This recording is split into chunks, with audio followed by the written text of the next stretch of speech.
Very good evening to all the listeners who are joining into this webinar being hosted by NISTI. NISTI is an organization which is, you can say, a think tank for the textile industry. It is linked to the Textile Institute, Manchester, UK. It was set up in 1989 by a group of professors from IIT Delhi and also certain industrial doyens of industry at that point in time. Since then, the NISTI has done yeoman service in research, in applications of various new technologies, and also bringing in a kind of connection between industry and academia. However, when we recall, design, technology, and management were part of the post-independent India's what they called at that time as temples of democracy, modern temples of democracy. The institutions were built at that time. And the three institutions, namely IIT Delhi, IIM Ahmedabad, and NID Ahmedabad, surprisingly, were all set up in just in 1 year, 1961. I thought, in fact, personally, that because the engineering college started in 1958, that it was like IIT itself from 58, but IIT was also actually set up in 1961. The inauguration was just in August, and IIM was in December, and also NID was not very far at that time, November. So I think it's very important to understand that NISTI also wants to traverse the design, technology, and business. And I was part of NIFT, which had the subtitle, A College of Design, Business, and Technology. And I think that is what will make actually a connection between all these silos if they start working together. Most often, when we look at these are not really brought together on platforms, and that is a big lacuna.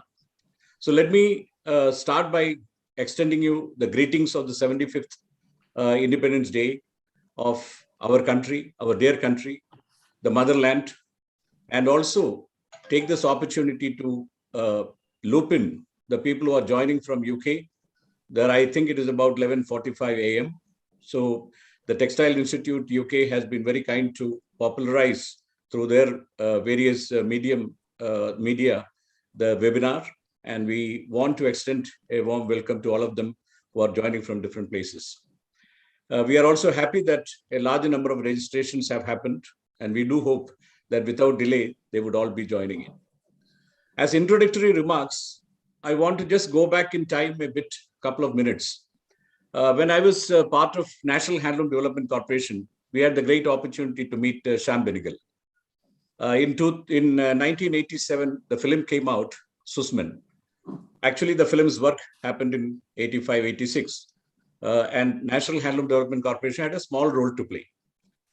And when you see the Susman film and the Ramulu, who is from Pochampalli, the character, the Ikat weaver, and his entire desire of, making his child, come up. And he says somewhere in the film that, but I don't want him to have this kind of a life.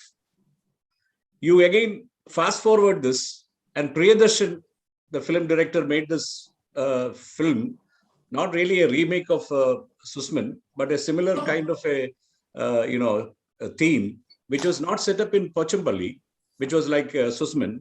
This was set in Kanjivaram. And the character in the film, entire his life ambition was that when his child grows up, that girl should have a silk sari on her wedding day. Both these stories give you a really poignant lesson that the weavers who are weaving this beautiful Ikat Pochampalli or the Kanjivaram never get to wear or buy that particular sari they are weaving. And their children will never wear probably. And it is a very sad ending to Kanjivaram, where because of the brother's debt, all the money he saved to buy the silk sari goes into meeting that debt. Why I said is that, when we have the 75th Independence Day being celebrated, we must also look at what the Textile Ministry's 2020-21 annual report says. It says two things. One, it has got 45 million people employed by the textile sector. It also have 100 million people deriving livelihood from the sector. And you must have all seen the fabric map of India and the kind of diversity If diversity is defense, this is the biggest defense for a country in creativity. Every place has a different kind of weave, a kind of tradition, which is really laudable and mesmeric. And when you really look at, the kind of things which have happened in the past, we also see that the weavers and the craftsmen have not been taken care of by the industry, by the commerce, and the industrialization really destroyed their livelihoods.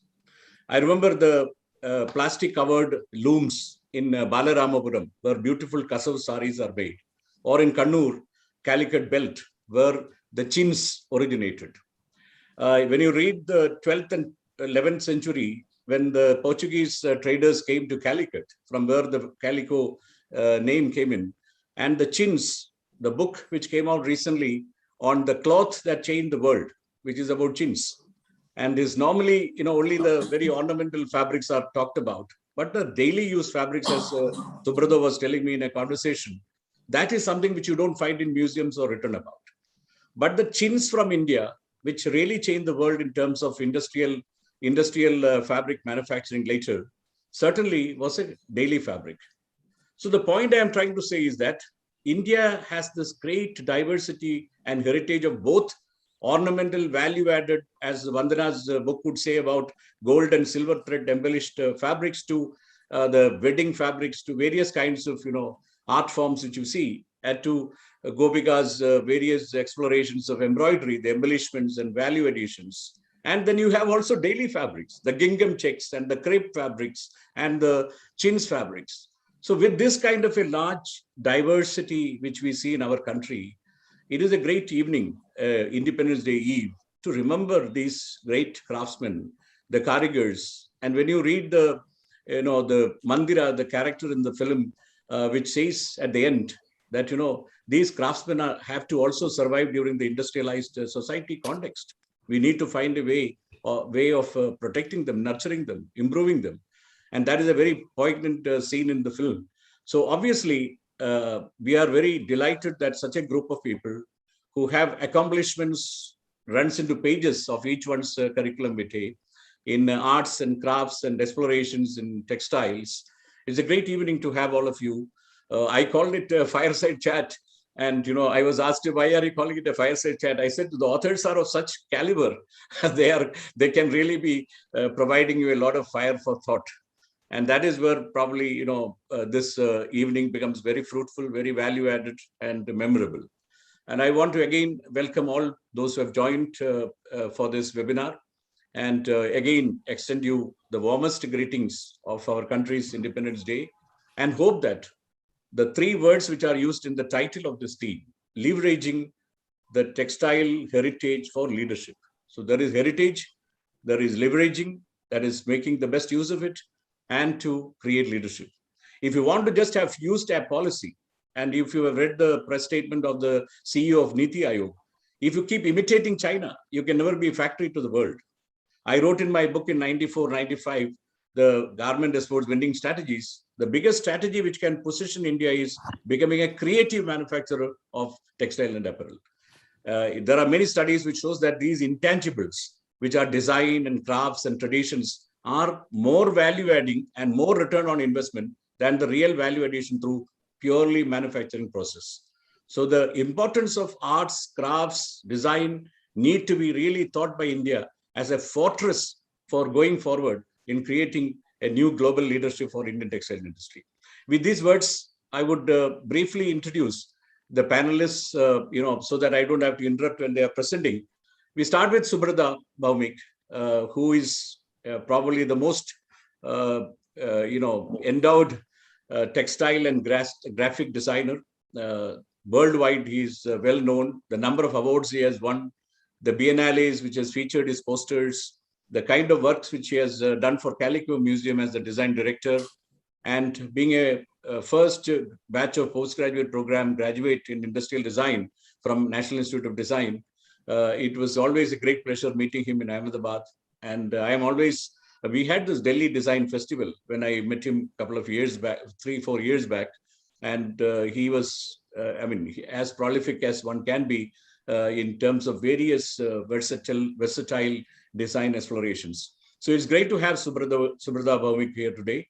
And I wanted to actually have him desperately because the Calico Museum represents the biggest textile traditions which are nurtured and for posterity. And that is very important to have his presence also because of that since he has been closely associated with that museum. Going to Dr. Alka Pandey, as a curator, art critic, author, the kind of roles and the hats which she has worn, and the 30 years of being part of the world of art, having double MA and a PhD in a concept which is for India. Arthanarishwara concept is something which is innate and inherent to our thinking. So I think Alka Pandey's work recently, when she was curating the Biennale of Indian Museums in the newly done Bihar Museum, she was sending us the details of the kind of workshops which is happening in that museum, and also the books like the Flower Shower. I was very impressed that the floral traditions of India and what role does it play are all captured in her book. Similarly, the masterpieces of Indian art, another great work by her. So it is great to have Dr. Alka Pandey in this amidst us today. Archana Shastri, Professor Archana Shastri was my colleague at National Institute of Fashion Technology. Both of us probably joined in 1988, or I came back in 1988 and she joined at that time. And since then, one has seen her growth. And the last post which she held till September 2020 was one of the most important posts, I would say, because these are not easy to come by. She was the director of the Mekong Ganga Asian Traditional Textiles Museum, situated in Siem Reap in Cambodia. And the kind of work she has done, personally, I was lucky to have visited while she was the director, and the kind of work which is happening in that was really remarkable. So it's great to have Archana, a versatile, designer, visual artist, because she studied visual communication from NID before her MFA. Before that, she had done her MFA. So obviously, a great resource to have today. We have also Govika Nath. I think she has started teaching much before I started teaching in NIFT. She was teaching at IIT Delhi, and a great textile artist, author, critique. Her blogs, I think it should be a must read for those who want to see her capability as a wordsmith, just as much as she is an incredible artist, textile artist, craft person in embroidery and textile design and similar explorations in textiles. So her reservoir of understanding will be very useful for those who are listening to today's webinar. We have Professor Vandana Bhandari, who was again a colleague of mine while I was at NIFT, and she had later become Dean of Academics in NIFT. She was also, a project head for the very important project called Ustad, which NIFT has been doing, and she is the moving force behind it. Her books on, particularly on Rajasthan's textiles, and also on textile and crafts, along with a couple of other colleagues, which she has done a couple of works on that. And I saw another work on wedding dresses and traditions in India. So she is, her recent book, I think this year itself, a book has come out on Rajasthan, textiles of Rajasthan. And I think the kind of the body of work which she has produced and her PhD work in this area, same area, are really for the people who are listening to this. It will be a scholarly kind of erudite exploration which she will provide today. Somesh Singh was a colleague of mine at NID when he was heading the apparel design program. Before that, he was a student of NIFT Gandhinagar. And later, what you see is that, he became a true innovator in many respects, innovating on fabrics, innovating on various kinds of apparel, the latest one being in cement, and setting up of, along with his wife, Iti, the craft village, has been a significant event 5 years back. And when I was talking to him, preparing for this webinar, he has some very interesting business models by which craft could become part of India's unicorns in the business world. So I think we have a great, feast of ideas and explorations to be presented in this. And you should not be in a great hurry in this particular webinar.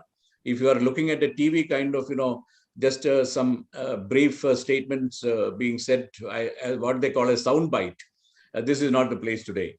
This place is for a slow fashion, just taking the slides and the presentations calmly and a little bit with patience, so that you are able to get a full, because this is a masterclass. You can't obviously get these kind of people together on a screen, which you are lucky because of the COVID, we are able to do virtually, people sitting in Ahmedabad, people sitting in Goa like Govika, and all of us joining together to present you this feast of discussion to celebrate India's textile heritage. So I now present and hand over to Mr. Subradho Bhavik, who is going to take you through his presentation.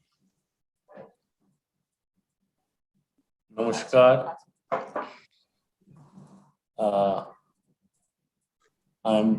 First of all, I'm really grateful to Dr. Koshi for inviting me to talk about textiles, mostly the heritage, not mill-made textiles.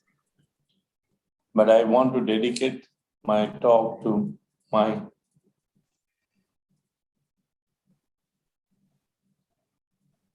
mother,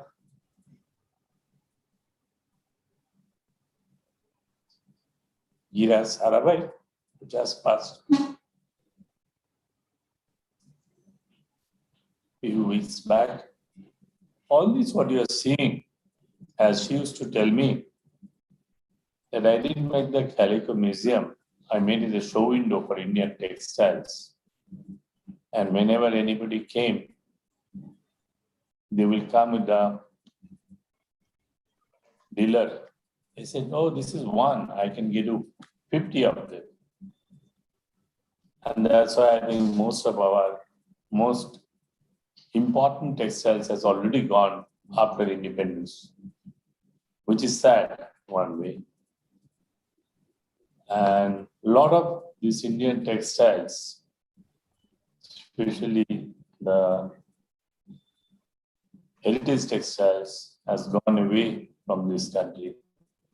A lot of people like it. The idea is it has gone, we can see it properly. Here we don't. So I was talking to Koshi in discussion whether we see a museum or a photograph of an object. How does it matter? I don't know any of the museum in our country one can touch and feel. Apart from that, the people who are supposed to really practice, they don't get to see this museum. It's like Koshi is talking about that Kanjivaram or the weaver's family. They don't get to see that even sometime. Now, looking at it, if we talk about museum, what does the actually museum definition by ICOM, International Council of Museum? I'll read it out a little bit so we know where we stand for museum. According to ICOM statutes adopted by the 22nd General Assembly in Vienna, Austria on 24th August 2007, the current definition is as follows. A museum is a non-profit, permanent institution in the service of society and its development open to the public, which acquires, conserves, researches, communicates, and exhibits the tangible and intangible heritage of humanity and its environment for the purpose of education, study, and enjoyment. Now, it is the catch. How can you go to the museum here in India?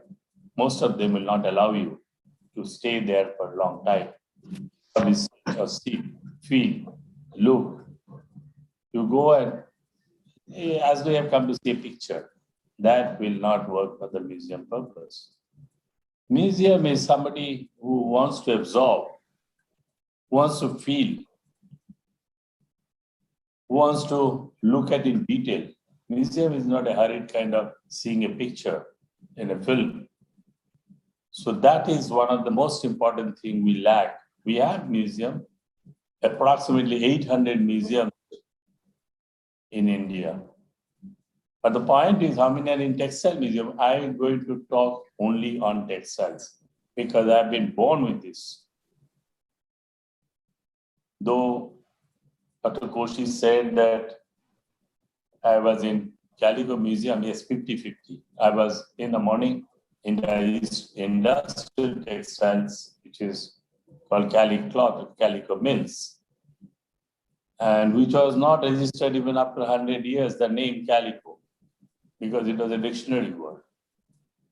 Now, when we got it registered somehow as a design, not as a name, it collapsed. But this same mill has also collapsed, not mill textile industry itself, whether the power loom or mill-made textiles, they killed or handcrafted textiles. And believe me in one word, the future is handcrafted. First, whatever you think in your brain, you work with the hand. The word handloom and handcraft is very synonymous with our culture. Though design has come, but what does this design means? According to me, the culture plus craft is design. So without culture, we did not produce anything which is crafted. It was a social need. But what happened to those needs now? And that is the question. And we cannot understand not only by going to museum and not really observing properly somebody. In case of you want to see it, there are researchers, they're doing it, they'll be writing in book, but that's not good enough. Then why museum?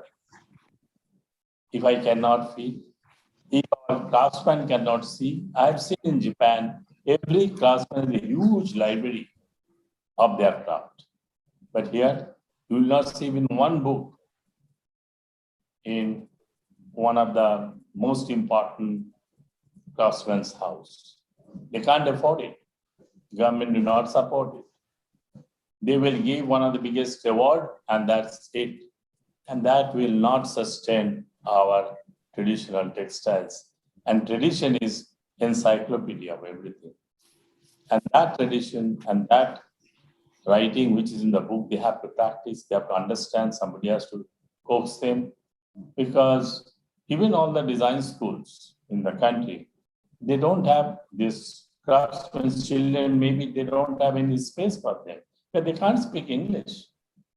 I was talking other day, why I'm talking this language?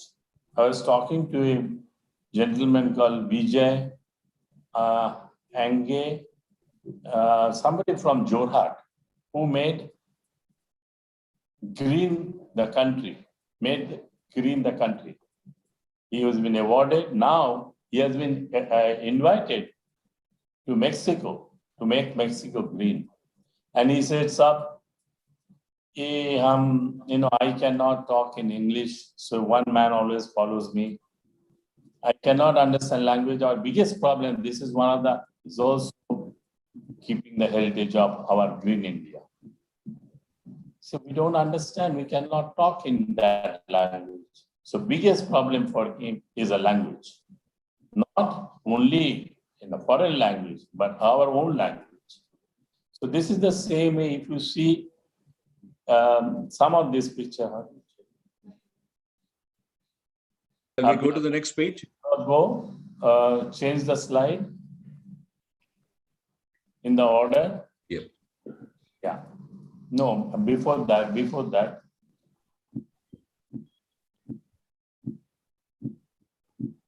No, start from this poster. You can't change, I think. Yeah. Which says the future is handcrafted. I was fortunate not only to a big museum, but big industrial museum, in big industry museum, because Calico Museum was not made as just a museum. It was part of our study. As a designer, we used to go and study and come back, and we cannot weave them. Most of them are woven textiles or embroidered textiles. We cannot produce in the mill. In fact, just after independence, this happened. Government of India stopped mill to weave certain amount of width of border, certain width of pallu. Of course, afterwards, it has also been removed, that you cannot weave jacquard in the mill sector. God save, otherwise we would have lost that also. If you want a really good sarees, why I'm talking sarees? Because our maximum amount a woman needs almost 10 meters of fabric. If you say 6 meters or 5.5 meters of sari, then you have a petticoat, the textiles. Then you have a blouse, all this put together nearly approximately 10 meters. With that need, textile was next to agriculture, the largest industry. But what is the dasha of that industry? I cannot forget what I used to see 55 years back when I came to Ahmedabad to work as a trainee in Calico mills. Slowly, my training started from the mill itself to museum. I was in governing council from 74 till the Calico closed down. Mill got shifted somewhere else. Of course, it's for better, not for worse. It's very important that it should be preserved. It should not be auctioned away. Now, what happened with that learning? In the morning, I used to be in the industrial area. In the evening, I used to be in Calico Museum. So my role changed. I started learning more of a craft sector than the mill sector, which I already understood, because this is working with the machine. But these are all with passion and with the culture, which our need of that particular society. Now here, change it to another, next Vijay. Next slide, Vijay. Next slide, please, Vijay. I got a chance to work with Seva. You all know Seva, Self-Employed Women's Association. They invited me not to do a museum, but because I was in textiles, so they asked me. So from packaging to museum, I finished almost every possible way. And that also allowed me, because I was also part of Sabha, which is SAARC countries, 7 countries, together, it's called Sabha. So I saw also their work, that Bhutan, Nepal, we brought them also here to demonstrate their work. But that demonstration just will not work. We have to retain that. How do we retain? Somebody told me yesterday that one of our great designers printed in the block printing design in digital printing. Can you imagine? You can do anything in digital. But is that what we are going to do? Is that what we are learning in our school? And one of the biggest problems has happened in our design schools. Because I think we look down. In fact, when I was a student in 1968 in NID, we have never gone to the museum. There was no question. It is only my teacher, who was from Finland, who really coaxed us to do craft documentation, but not my group. So what is the curriculum really? Now it's happening, but how many goes to the museum? What will you do in the museum? You will just see and come back.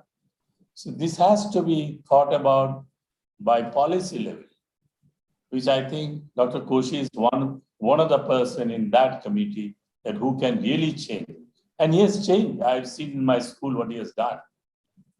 I looked at him though I was not part of any of this committee or anything of NID, but I used to go and see what he's doing. And that's why it is still sustaining what we started. He gave a due respect to the people who really brought up this thing. And that is important. And I think we don't respect our craftsmen. We don't respect our craft. So what are we talking about heritage? What heritage? How do we do that? Is that museum solution to it? Yeah, it is good to see it. But how do you learn that? How do you exercise? How do you take your craftsmen there and show them this is what it is? And once you have put it in the 2D, it's all gone. You don't see backside. You don't see front side properly. You just see flat fabric. That's it. Now, the point is by doing that, as I was in Calico Museum, helping with my mentor and a mother, Giraben, and I understood what is needed.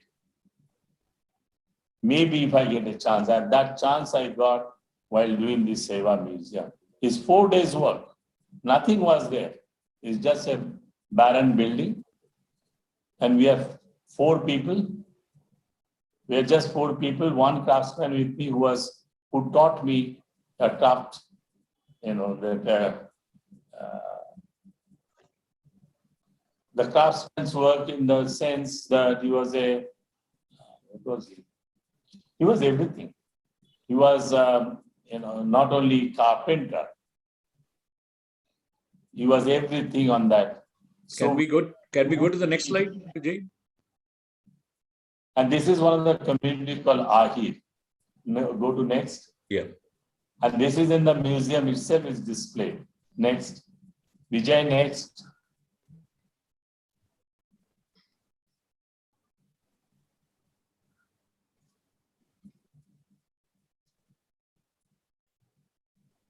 Can we change, Vijay? Vijay, can you hear? Yeah. Now this is another, that is the Ahir community. This is Rabari community, left-hand side. Now, if you see this, you don't need any, in absence of guide, this has been put. Next slide, next. Vijay? Yeah. Now here everything in detail, including the motif. And one of the big fashion house, Anita Dungre had put 1 month or maybe more, I don't know, one designer sitting and writing down all the design's name, the cut and everything, and worked for a big fashion show at the Lakme Fashion Week. And they could come and see, anybody can come and see. We just see the picture, we don't know what flower it is, what motif it is, what product it is, what for it is. So this is just opposite side. Next, Vijay. And what we see generally when we go to the museum is small tag. But what is it? Who will talk? So we as a designer also has a responsibility to talk about our craft in detail, whether in a book they do, but you don't see the original. Then how do you smell the whole? How do you identify the whole thing? Next.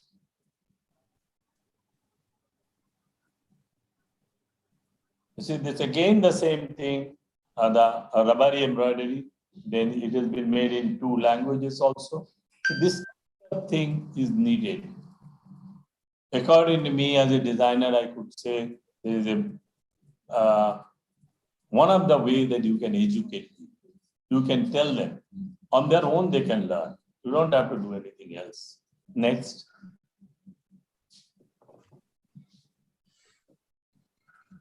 Now, when you see also fabric like khadi, you don't know how transparent it is, how thin it is, because this kind of fabric which is woven and embroidered, you need both the sides to be seen, because most of the important detail is in the backside of the fabric.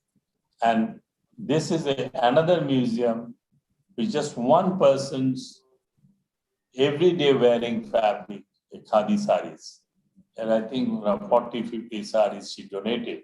And it is in one of the wooden Havelis in old Ahmedabad. And we have put this that you can see from both the sides. And there's a PVC which is covered, it doesn't touch the fabric. And these are all cotton. These are all cotton. That's why I was telling Dr. Koshi that this kind of simple priced, absolutely economical Everyday fabric, wear. Yeah. everyday wear, it is not being displayed. It is not being shown. And within a day, you can remove this whole museum. And this, even if you see the ground which was there, we have not touched. So this sensitivity, I'm not saying that I'm the only sensible person, but this is what I need to tell the community, in my community, the designers community, the craftsman community. Don't destroy anything. Try to embellish it. Try to use it. And here you can see both the side, if it is embroidered and most of the sarees are woven or embroidered. So this is what I wanted to show you, that what should be, according to my mind, especially textile museum. This is not sculpture. This is not wood. This is not metal. This is not stone. There you need a lighting and putting it properly. But how do you put the sarees? Or textiles, not sarees only. There are so many things. But there are a lot of things it will not be possible, like a carpet. Even by talking to my people, my colleague or Giraben, to show the backside, little cut was done so you can see the backside little, but not the full thing. One knot somewhere it is changing, one color it is changing. And what is the intricacy? When you see, that Kashmir shawl, the Jameva, my God, it's worse than, the computer, all those cables. So unless you see this, you cannot understand. And this is called Param, the one family going on for so many centuries. And this is what is important. And they should be able to see. They should be part of the museum. They should be part of the trust. Because if they don't have that, nowhere, even I have not seen in Kutch, there are small museum has come up. But I don't know, still I couldn't find it out, how many are textile museum in this country. Total museum is saying 800, but how many are textiles? And this is one of the largest. I think you have raised a very important point, Subrata, that, the students need to really look at, what is it that you are seeing differently from a book when you go to a museum, and how those museum pieces should be displayed, especially in textiles, for actual better learning. And you also made a great differentiation between everyday textiles versus special occasion, wedding, or, events based things which are normally exhibited. But you need to also understand the everyday fabrics and celebrate it, because they are also coming from the great weaving traditions, whether it's Chanderi, whether it's handloom. Really great that you have brought this point. So can we now move on to Dr. Alka Pandey, with your permission? Thank you very much. Dr. Alkaji, it's such a great pleasure to have you. And after hearing Subrata's focus on the museums, and you have curated number of exhibitions over the years. But how do you see the art influencing textiles and textiles influencing art? And how do you think that we can leverage this to the current world, which is actually going digital and really getting alienated? So maybe that you can throw some light through your presentation, Dr. Alka Pandey. Am I unmuted? Can you all hear me? Yeah, now we can hear you. Yeah. Okay. So I want to begin by thanking you, Dr. Koshi, for putting such a wonderful patchwork of people together and bringing us all under one umbrella and getting different voices to speak on textile traditions. It's really wonderful the way you brought in the interdisciplinary variant. That's a very politically correct word these days, variant, into this program. You have people from textile artists to art historians to designers talking all about, uh, you know, how textiles have evolved, are evolving, and what is their future, and how do all our different trajectories build and enrich the fabric. So I'm going to speak from the point of view of a cultural historian, and I'm going to talk about what it is to mean the fabric of art. There are other people who will be talking about textiles, materiality, the whole philosophy, the phenomenology of it all. But I'd like to just talk about the fact that how we see textiles through the lens of Indian art. And we see that the first physical representation is seen in the red male. Actually, I want to use the screen, Dr. Yadav. So if you let me share the screen, I'll be able to handle it better. I Okay. can share my screen myself. So what I want to do is I want to talk about the fact that we see textiles right from the time of the um, Indus Valley civilization, where we see a red, where we see the male torso wearing a textile, and he's wearing a shawl which has a trefoil design on his shawl. So what you see here, I don't know what has happened. Why is this thing coming? Just bear with me for a minute. Technology. Um, my screen.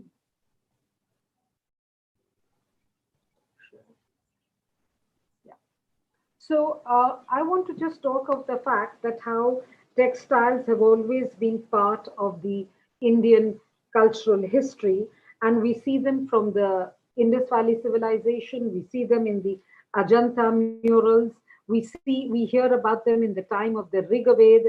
We have a lot of literary evidences. We also have a lot of mythological evidences. We know of the famous courtesan Amrapali from Vaishali when she goes to meet Gautam Buddha. She apparently wore a richly woven semi-transparent sari, which was woven by the pre-modern weaver. In the Ramayana, which was written in the Treta Yuga, we see that in the 4th century before the Common Era, there is a comparison of the kind of clothing which was worn by the elitist class and more by the working class. What we also see is that there are enough visual material in the uh, temple sculptures, in the wall murals of the Lipakshi temple, in Kalamkari. We see a lot of text motifs which were represented by weavers, and you have also the great weaver Kabir, the Tana Bana. You have all kinds of literary evidences to show the great weaving tradition in India. There are certain motifs which I want to talk about, where there is an interchangeability between fine art practice, between sculpture, between um, painting, and we see the kalpavriksha which is shown. We see the mango, the keri, the paisley motifs which are seen. Um, I'm going to talk of from the point of view of the Samudra Manthan, where the Navratans came out, where the Airavat came out, the white elephant, where the Pegasus, I mean the Ushtra, Ugra Shavasa came out, the horse with the wings.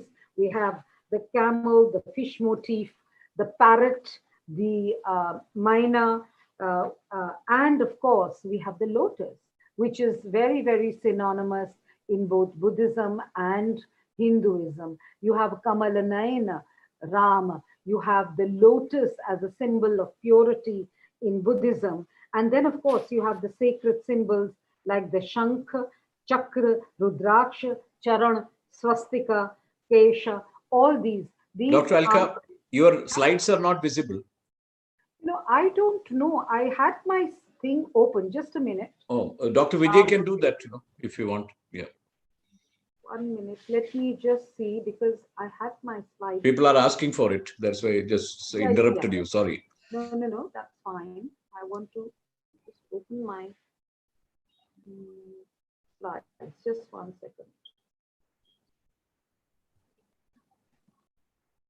Or Vijay can help you if you want.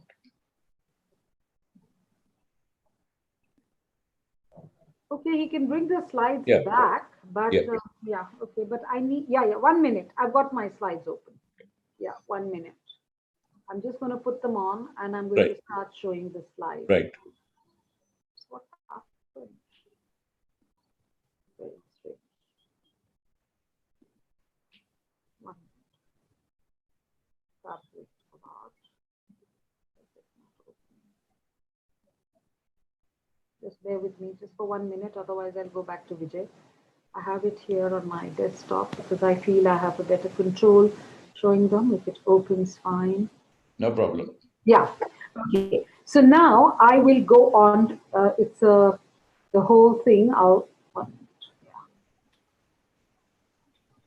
So I'm beginning here with the priest, the trefoil design, if you can see on his shawl in the Indus Valley. No, it's not visible. It is not visible yet. No. Not visible? I can No. see that. 1 minute. Let Vijay put it, Can you not see it? No. 1 minute. 1 minute. Is it not showing? Okay, Vijay, put it up. Though it should be showing on my. I'm just doing it. It should be showing. I have it here on my screen. Why is it not sharing? Anyway, let me not. Visible? Yeah. Yeah. Okay. So now this is. Can you see it now? Yes, we can see now. So this is the priest, the Indus Valley priest, with his semi-closed eyes in meditation, wearing a kind of a sanghati with the trefoil design, as you can see. And these kind of designs are deeply replicated by weavers and designers. This is the Ajanta painting, the Mahajanaka Jatak, from the 1st century of the Common Era. And if you see the transparent drapes on the left-hand side, on the right-hand side, you see women wearing beautiful draperies, the way they've draped their attire. And you can see some kind of block printing or woven designs of the fabric they are wearing, plus the very elaborate hairdos. I'm going to quickly rush off to the much later medieval period, where you see in the clothing of the Mughal period, you see patterns, you see embroideries, you see block patterns, and you see the finest of muslins which have been woven in this period. And you can also see some kind of clothing and attire which is worn by the women. In the pre-modern India, it was all draped. There were no stitched garments in India. But we first see our stitched garment in the 2nd century of the before the Common Era, in the Kushan period, where you see a headless figure with boots and a stitched coat. Later, we see with the coming in of the Islamic or the Indo-Arabs, you start seeing the fitted and more structured clothing which comes into India. But what the great thing about India is, we're a country of great assimilations, and we assimilate a lot of stuff and bring it and weave it into our indigenous traditions.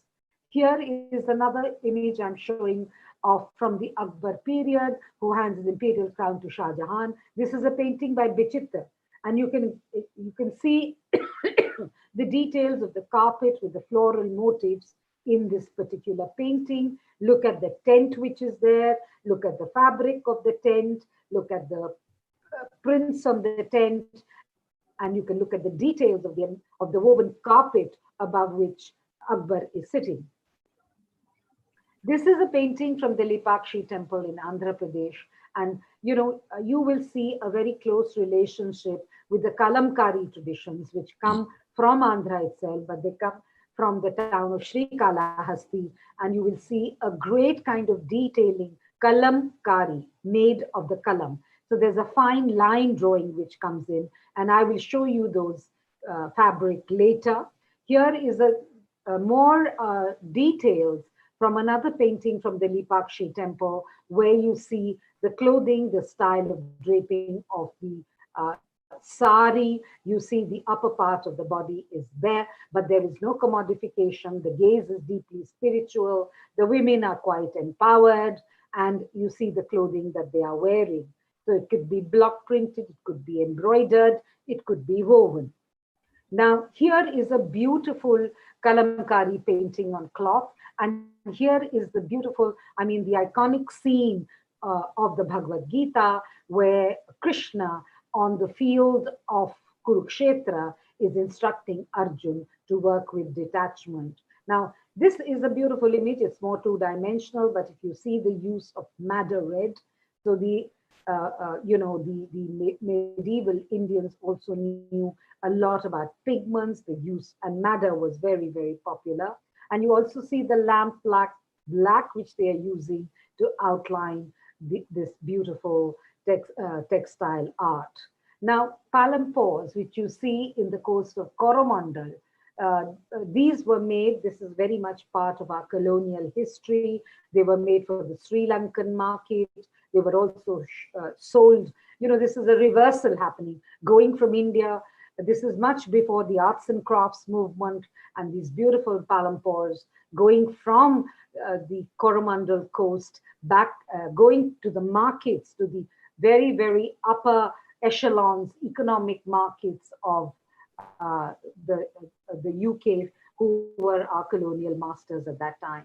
Now, if you look at this, beautiful palampores with peacock designs, again from the Coromandel coast, the way the work has been done, and you can see this kind of very Rococo busy style, which you see in the Hoysala temple architecture as well. Now, this is another beautiful kalamkari, a cotton cover depicting a turkey, exotic birds and flowers from Western India in the early part of the 17th century.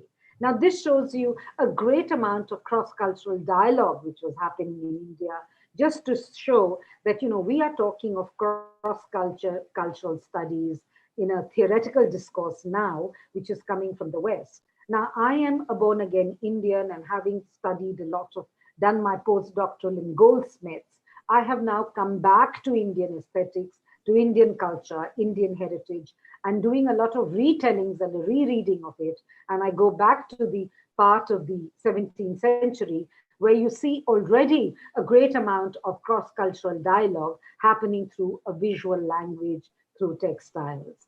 Now, this is an image of Kantha from West Bengal, from Eastern India. And now, if you look at the compositions, the central figure is more like a 1,000-petaled lotus. So where does this come from?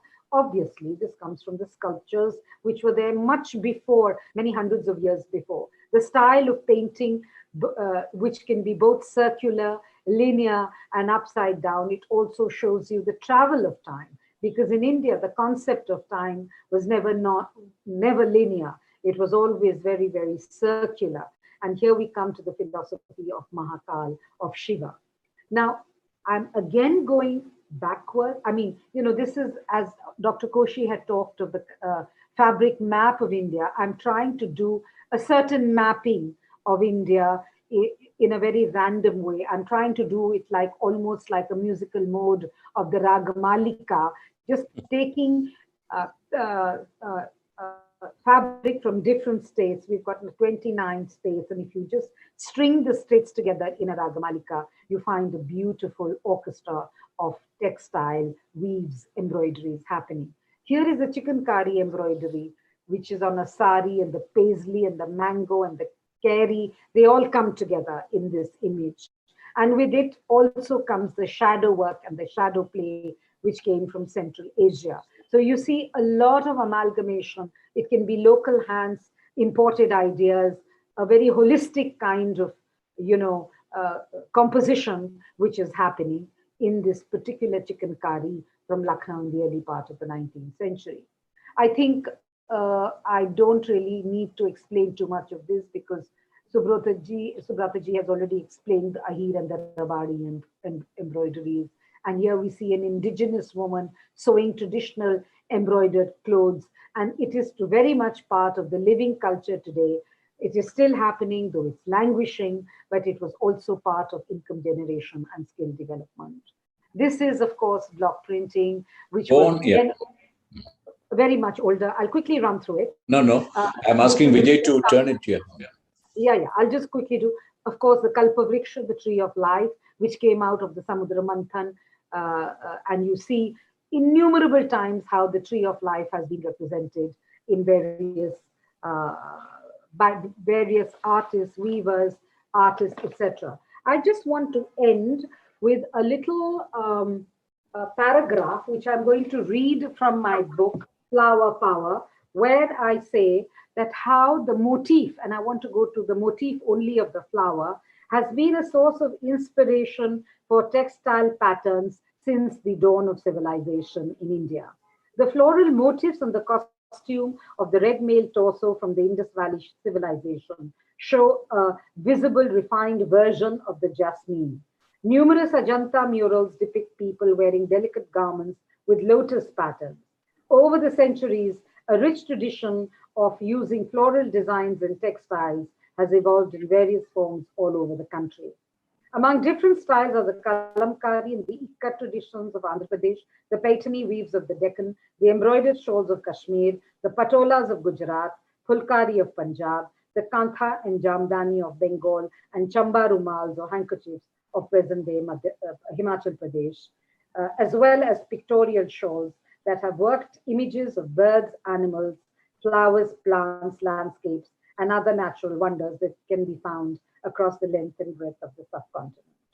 So, this is just the introduction to my chapter on the fabric of art in the book Flower Shower, where I have explained that how the Indian flowers, also the flowers which were imported into the country, have been seen in various aspects of art, whether it's sculpture, painting, um, and of course, textiles. So I'd just like to end by saying that even if you take the motif of just the rose or just the lotus, which is so indigenous to the country, you can see a whole world unfolding in the world of India. And the mango, the And ambi. the mango, Yeah. the paisley. Thank you. Thank you very much. Unbelievable. Dr. Alkapande, I think you used the word correctly, Ragamaliga. It is like a musical orchestra of, design and traditions mixed so beautifully that, it will be a great lesson for all the design students and the connoisseurs also to relive the beautiful traditions of Indian fabrics and the diversity of this great country and the great textile traditions, every nook and corner something or other is happening in terms of an embellishment, in terms of an embroidery, in terms of block printing, in terms of vegetable dyes, in terms of using a particular kind of like the Chanderi fabrics or the Balramapuram weaves or the Kasargod saris. One friend of mine, when he collected the number of saris, there are some 116 types of saris in Indian textiles, so it just goes on and on. This is such a beautiful presentation. We are so ever grateful, Dr. Elka Pandey, for this. Everybody should probably see these two books, Masterpiece of Indian Art and Flower Shower, as an important reading for us to understand the work on which she is building on to talk to us today. Now we go to Professor Archana Shastri. Her work in Mekong Ganga Asian Textile Traditional Museum I have referred to. But more importantly, I feel the context of Indian textiles in the Southeast Asian cluster of the 6-7 countries is something which we miss out. We don't really see how these are connected, how these dissimilar and similar in some ways. And that is something which, we can learn from Professor Archana Shastri today. If she gets the time to really take us through that area. So now I invite Professor Archana Shastri to give her presentation. Thank you, Dr. Koshi, for this privilege. I show a few slides. It's a very brief presentation. And the idea is to reflect the seamless interface of myth, reality, and representation through the documentation done in Cambodia in the past sort of 3 years. Now, it was as early as the 3rd century AD that Hinduism and Buddhism arrived in Southeast Asia, along with traders, priests, and monks. New ideas and concepts were integrated with their existing belief systems which had to do with animism and ancestor worship. Now, given to a shared monsoon culture and amphibian lifestyle, that is half on land and half on water, you see the man on the left, sort of gently swaying in his hammock when on land, and in the boat when on water. And you can see the vagaries of nature, which kind of informs, their close connection with the land, fertility and fecundity of the land associated with water. So certain myths, which perhaps went from India, were assimilated and became an innate part of their culture. So you see that on the right-hand side, there is a performance of the Samudra Manthan, the myth of creation. And on the left lower half is a whole textile. Whole is the Cambodian word for ikat. And you can see the two dragons. You see the tree motif in the center. And what they celebrate is what they call the Tri-Fum, which is the three-world mythology, which was associated with Theravada Buddhism, in which clear-cut demarcations and associations, symbolic associations of the Naga with the water, the tree with the land, and the hong or the bird with the sky. And the Sumeru becomes the leitmotif, where the gods reside, and the ultimate kind of, worship of Sumeru. Next, can we have the next slide, please? Now, the earliest recorded reference to the process of Indianization in Cambodia is found with this is again 3rd century AD, with the marriage of Hindu prince Kondinya with the Naga princess Soma.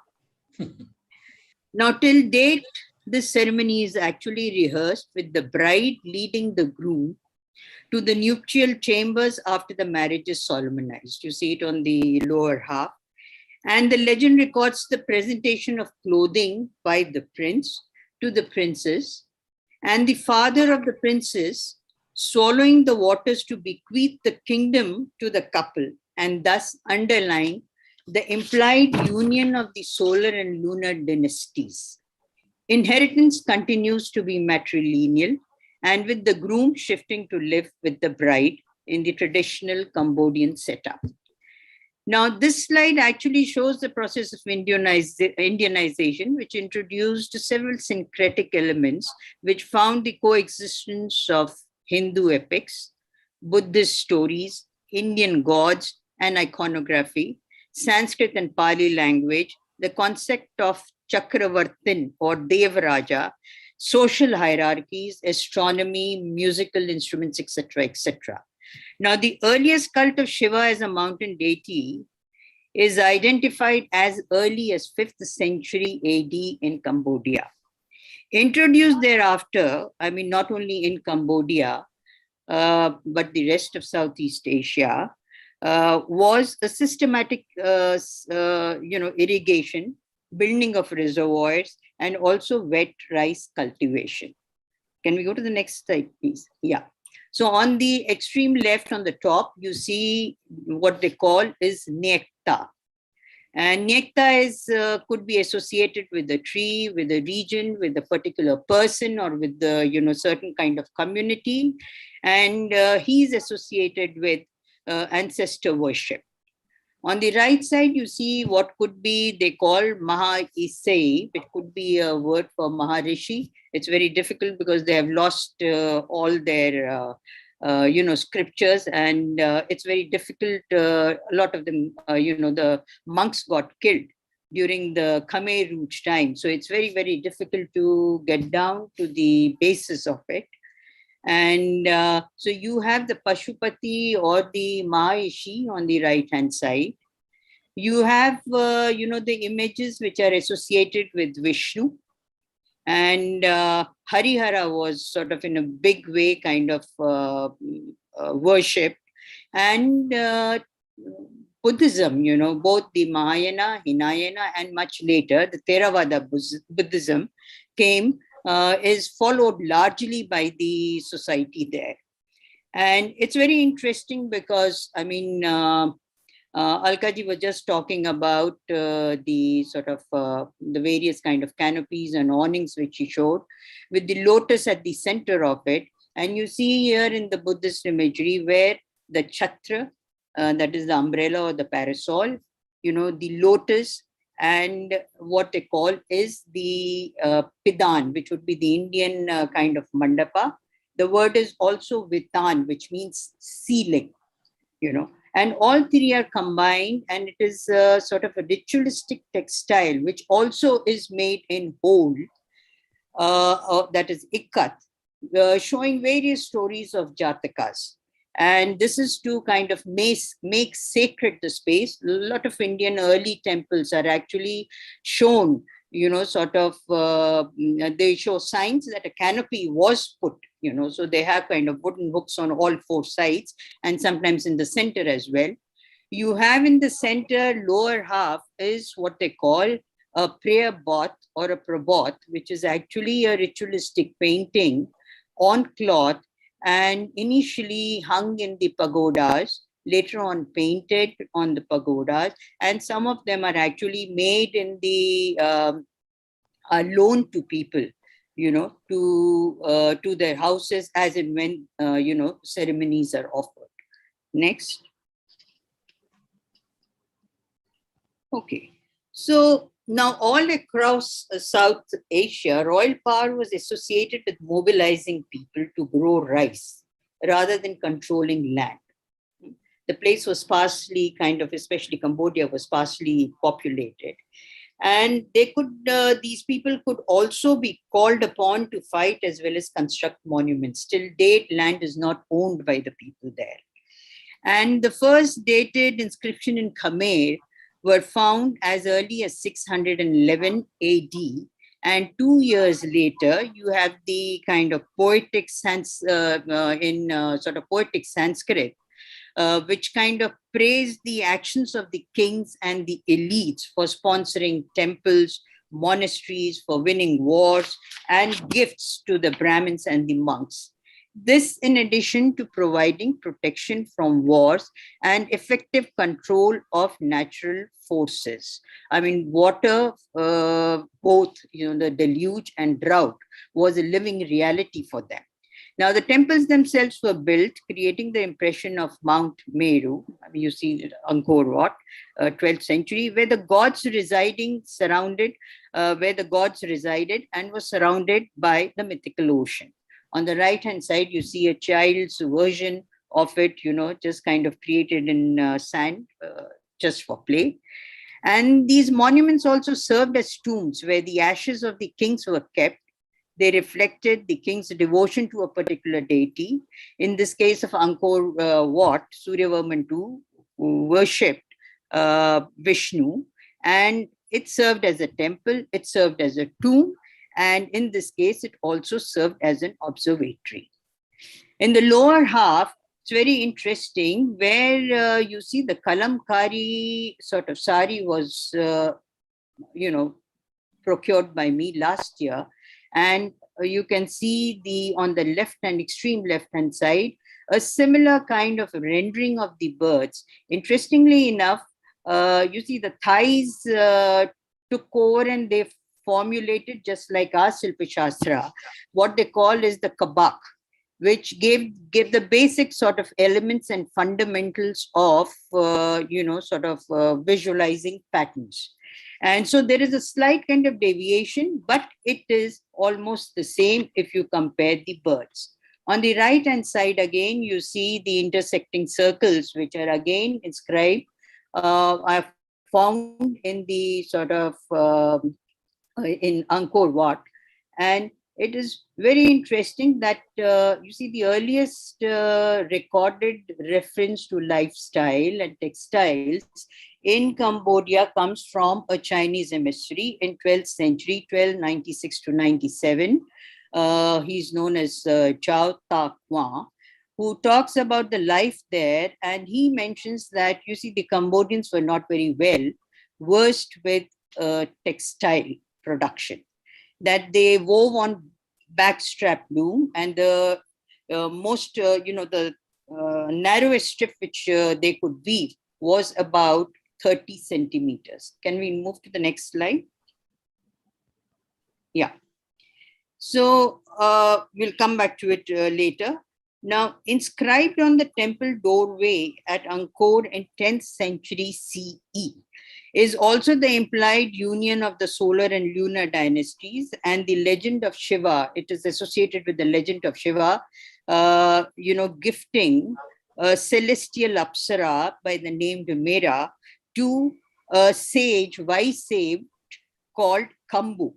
And thus creating between Mera and Kambu was created Kambuja, born of Kambu or Kampuchya. Now the Apsaras are not only the model of femininity and fecundity, for the Cambodians, but also patrons of dance. They're essential as perpetuators of Khmer culture and are sort of carved in company of varied Brahminic gods and goddesses. Now, many of the Khmer inscriptions actually list dancers and musicians which were donated to serve the temples and continue, and the Apsara dance per se, or for that matter, any kind of classical dance form continues to be sort of a devotional form of expression at temples, Buddhist monasteries, or also to the Niekta, for ancestor worship, or even to a tree. And on the left-hand side, you see Riemkar, which is a form of Ramayana. Now, after the sack of Angkor Wat in mid sort of 15th century, 14 something, you see a lot of these dancers, a lot of skilled craftsmen were taken away by the Thais, and thereafter, a lot of the sort of culture actually thrived in the Thai courts. So on the left-hand side, you see the Riemkar, the Rama epic which is being performed. And the Rama epic in the Southeast Asian countries is unlike our Ramayana. And again, very, very associated, with the releasing of the fertilizing waters. So the theme undergoes a radical change. Again, in the middle is a hole, a traditional kind of a textile. The traditional Cambodian textile uses a twill weave and a weft kind of a ikat, where you see the apsaras. Next. Yeah. So when we look at the costumes also, there is a direct reference on the left-hand side. This is Pierre Riem, that is Lord Ram. And the depiction is 6th century AD.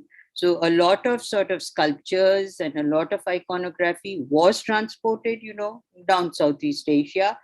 And you see on the lower half, which is from Bayonne, you see a very cursory kind of, sort of langot kind of a garment, which was worn by the locals. There's a cockfight which is happening there.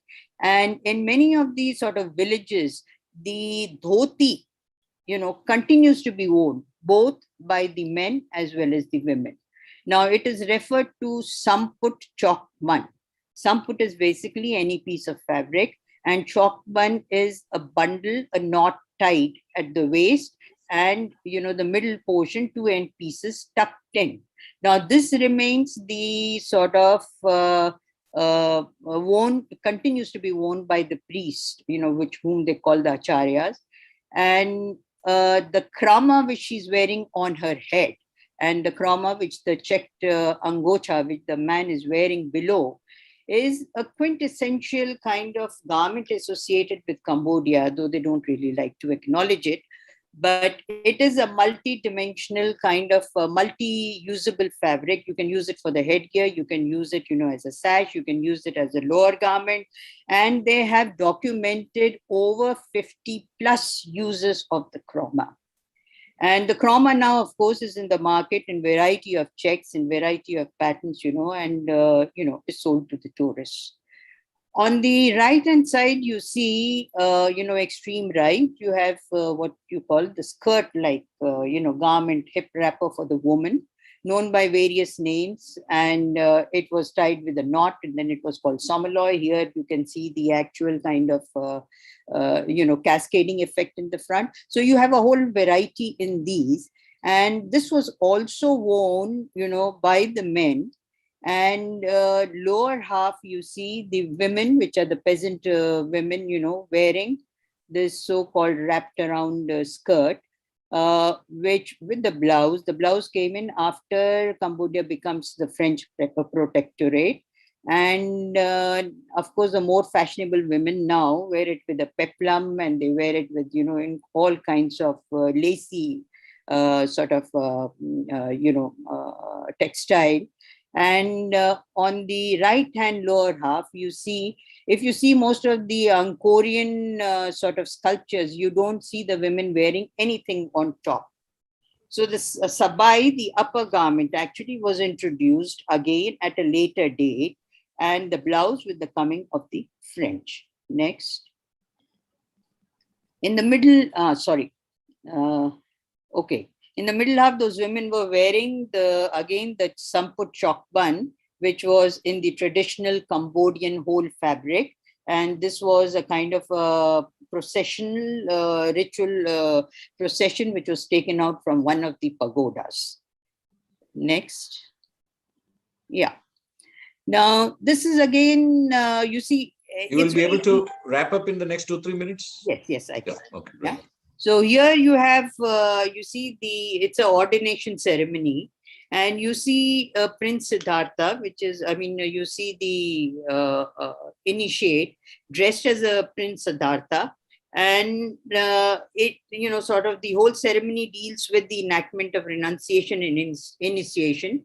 There is a display with great pomp and show of ritual banners and paraphernalia, and exchange and offerings of textiles amongst the other. And the pagodas with their elaborate murals provide an ideal and evocative environment, recalling the Jatakas. On the extreme left-hand side, you see the gesture is also kind of part and parcel of the fabric, which was, the Sarasa fabric, which was exported to Thailand. Now, essentially, there are only two basic points which I have focused on. One, that the traditional textiles, for that matter, any handmade product cannot be viewed in isolation from their larger cultural context or their transactional efficacy. And given the materiality, the processes, or the specialized skill and its aesthetic manifestation, all cultural products are inherently an integrated expression of art, craft, and design. And this calls for a multidimensional and multidisciplinary discourse and approach. The second point, I'll make it short, is with the reference to the cultural interactions, interventions, and exchanges between India and Southeast Asia. The process of Indianization was neither coercive nor colonizing. Shared across the region simultaneously were Chinese and Islamic influences, followed by the European colonization. However, the Indian remnants remained deeply instituted, assimilated, and absorbed, and sometimes beyond recognition. Of greater importance is how much do we care for this bequeathed heritage. If we do, we should then reclaim it by holding more discourses, generating more research and visibility, both within as well as outside India. Thank you. Thank you, Professor Archana Shastri. You have placed it in a context which some of us are not even aware of, in terms of its roots and how you can actually rediscover the heritage. Since two of our panelists would be leaving at 6 o'clock, who have already finished their presentation, I would like to say the story so far. We started by telling about the Susman and the Kanjivaram stories, by telling that actually the weavers and the people, karigars who make these beautiful textiles cannot even afford to buy their own child's marriage, the same sari. So it is a tragedy of our country in terms of protecting and nurturing the weavers and the traditional craftsmen. And then we went on to Subrata Bhaumik's beautiful presentation about what actually the current generation should look at museums, how they should look at museum, what's actually the difference between a book and a museum, for example? Why is it that museums are not becoming part of our studies and research, and more experiencing those fabrics from both sides? He went on re-emphasizing the need to understand the fabrics, not only the special fabrics and special occasion fabrics, but also the everyday fabrics. How do you discover, like the chins or the khadi or the various other interpretations which we see in our country? Then when we went on to Dr. Alka Pandey's Ragamalika of the beautiful traditional textiles of India, she showed us some spectacular examples and showed us how India has used its flora and fauna, the fruits and vegetables, and the birds, and how these motifs have got into the textile traditions and icons of India. And we then went on to Professor Archana Shastri to understand the international context. We talk about Northeast and Southeast Asia, etc., in a grouping and forget that is all people. And textiles touch the body of the people. Fashion is all about context and time, and how it changes, and how we are part of a common heritage. She was able to bring it brilliantly to show how our epics have played a role in influencing some of these traditions and fabrics. So it has been a great journey we have taken so far. And the story going forward, we are going to present Professor Vandana Bhandari, while we thank Subrata and Dr. Alka Pandey. If they want to leave at 6 p.m. is fine. And we then move on to Professor Vandana Bhandari. Now we shift a bit the focus to design schools, and how the design schools, are they just wanting to teach the skills and knowledge to students, or are they going to influence the material culture of the country itself? Like Bauhaus and Ulm and Domus Academy said that they are not just design schools, but they are actually influencing culture, the material culture of the country itself. So we now present Professor Vandana Bhandari. Thank you so much, Dr. Koshi. Been such a pleasure to listen to all the wonderful speakers before me, and greetings to all of you who've joined. Now, in the morning, I was just sitting and thinking that I have to do this presentation, and looking at my phone for inspiration. And I looked at, I was on my Instagram, and I came across this beautiful post by Dia Mirza, who says, and I'm going to read this: "Have you ever witnessed our master craftsmen women at work? It is easily one of the most spellbinding processes. The precision and fluidity with which those hands and feet move, so perfectly synchronized with the rhythm of the loom, creating poetry in motion. These craft forms are ours to celebrate every day." Dia Mirza has 4.6 million followers. These are the people we need if we want to. We hope that we can move handlooms to the next generation. And that is the main point that I want to make in this conversation. While we all love our handlooms, while we all love our artisans, while we all love our culture, it is not going to move forward unless it is designed so that, as Dr. Koshi rightly pointed out, it is relevant to the context today. And it has to be relevant today, and it has to be relevant tomorrow, and only then it will move into the future.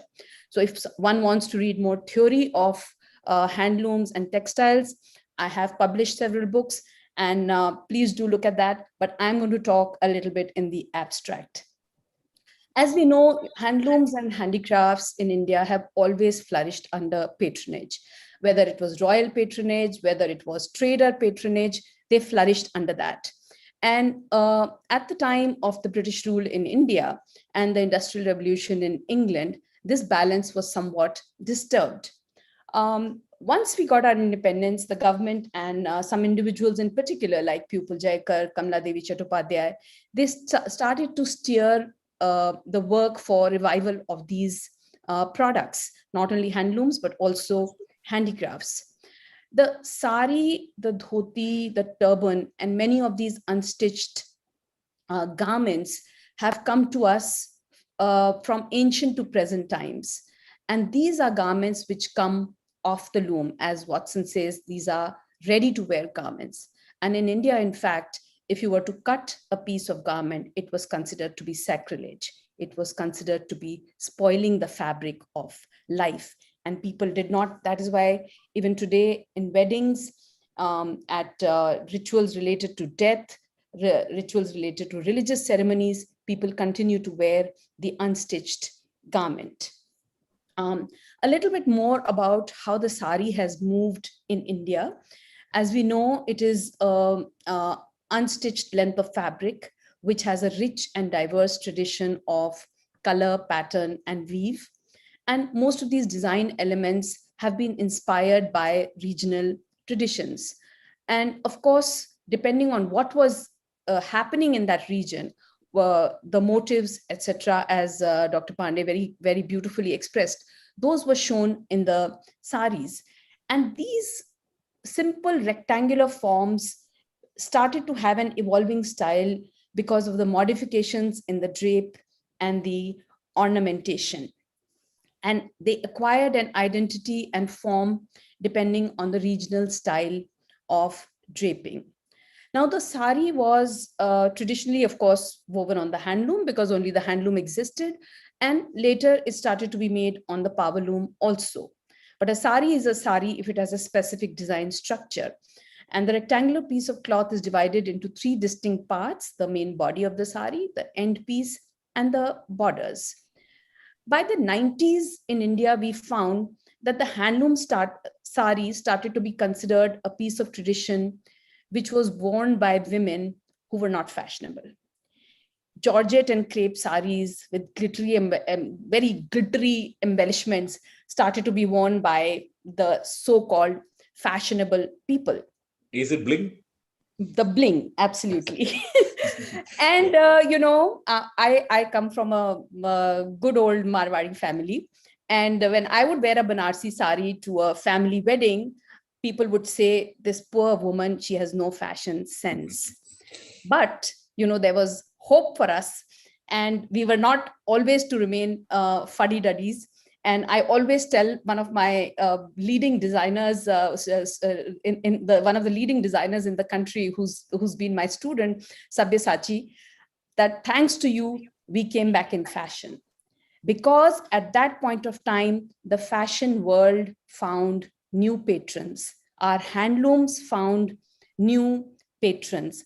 And these were the designers. And these designers were so influential that they started to change the mindsets of people. Not only change the mindsets, also as fashion evolves, people's mindsets themselves keep on evolving. And that, that brought about, I thought, a new interest in the handlooms.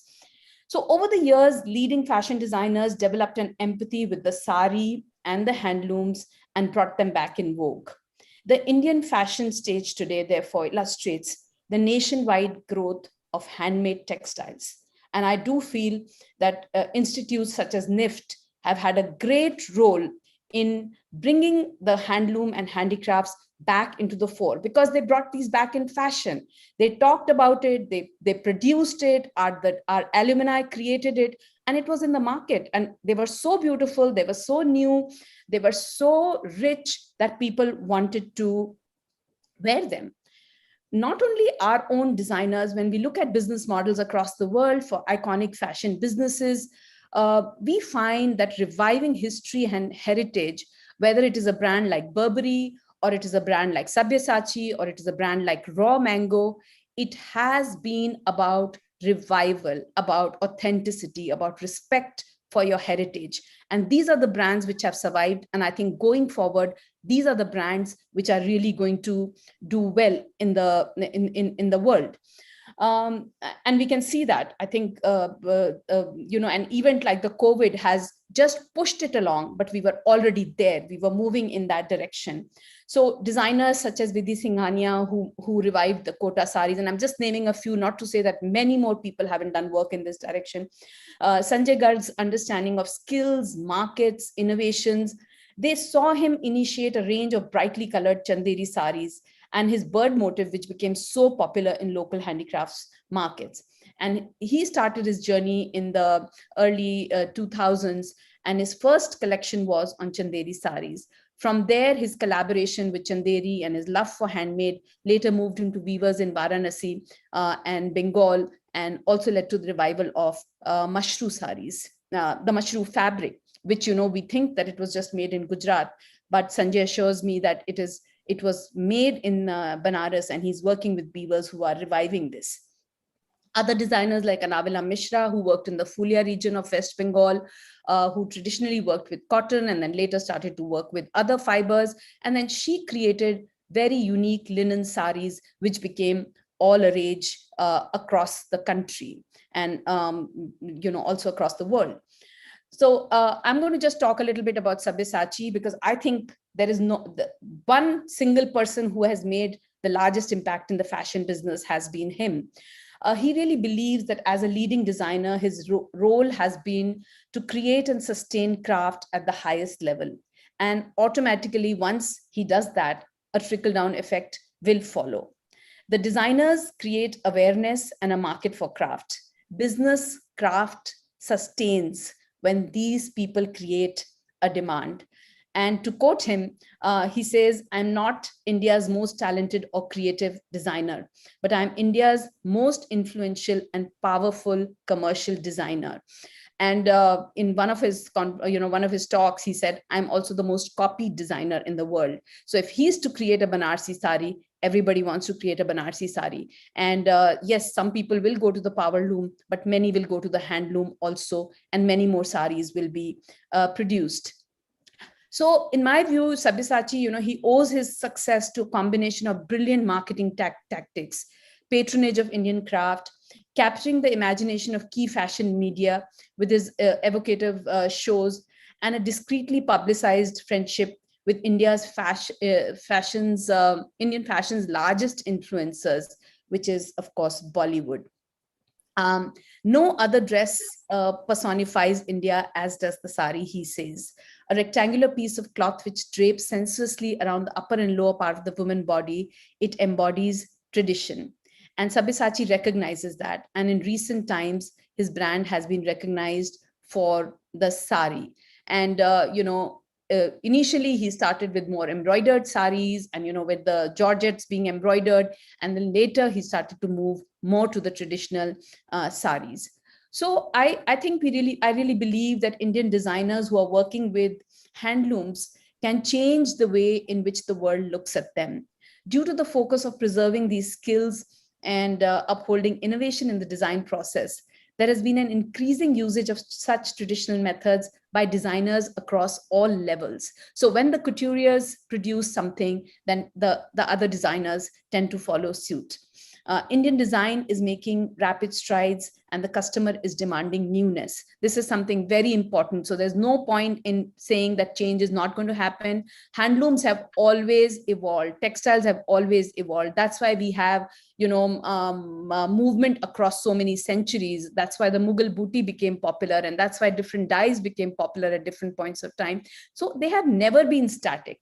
And this is it's important for practitioners to recognize that and say that we have to change with the times, otherwise things will die. And many people talked about assimilating culture and helping it to move forward. And that's what this is about.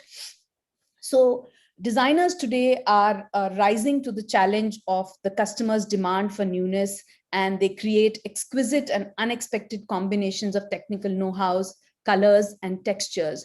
So the Chanderi, which was always produced on a white with a gold, Sanjay Garg started to produce it in acid greens and in shocking pinks and the bright yellows, and how popular the Chanderis became. So I also observe, when you see designers and when you work with them, that people who are working with crafts currently are actually growing their business.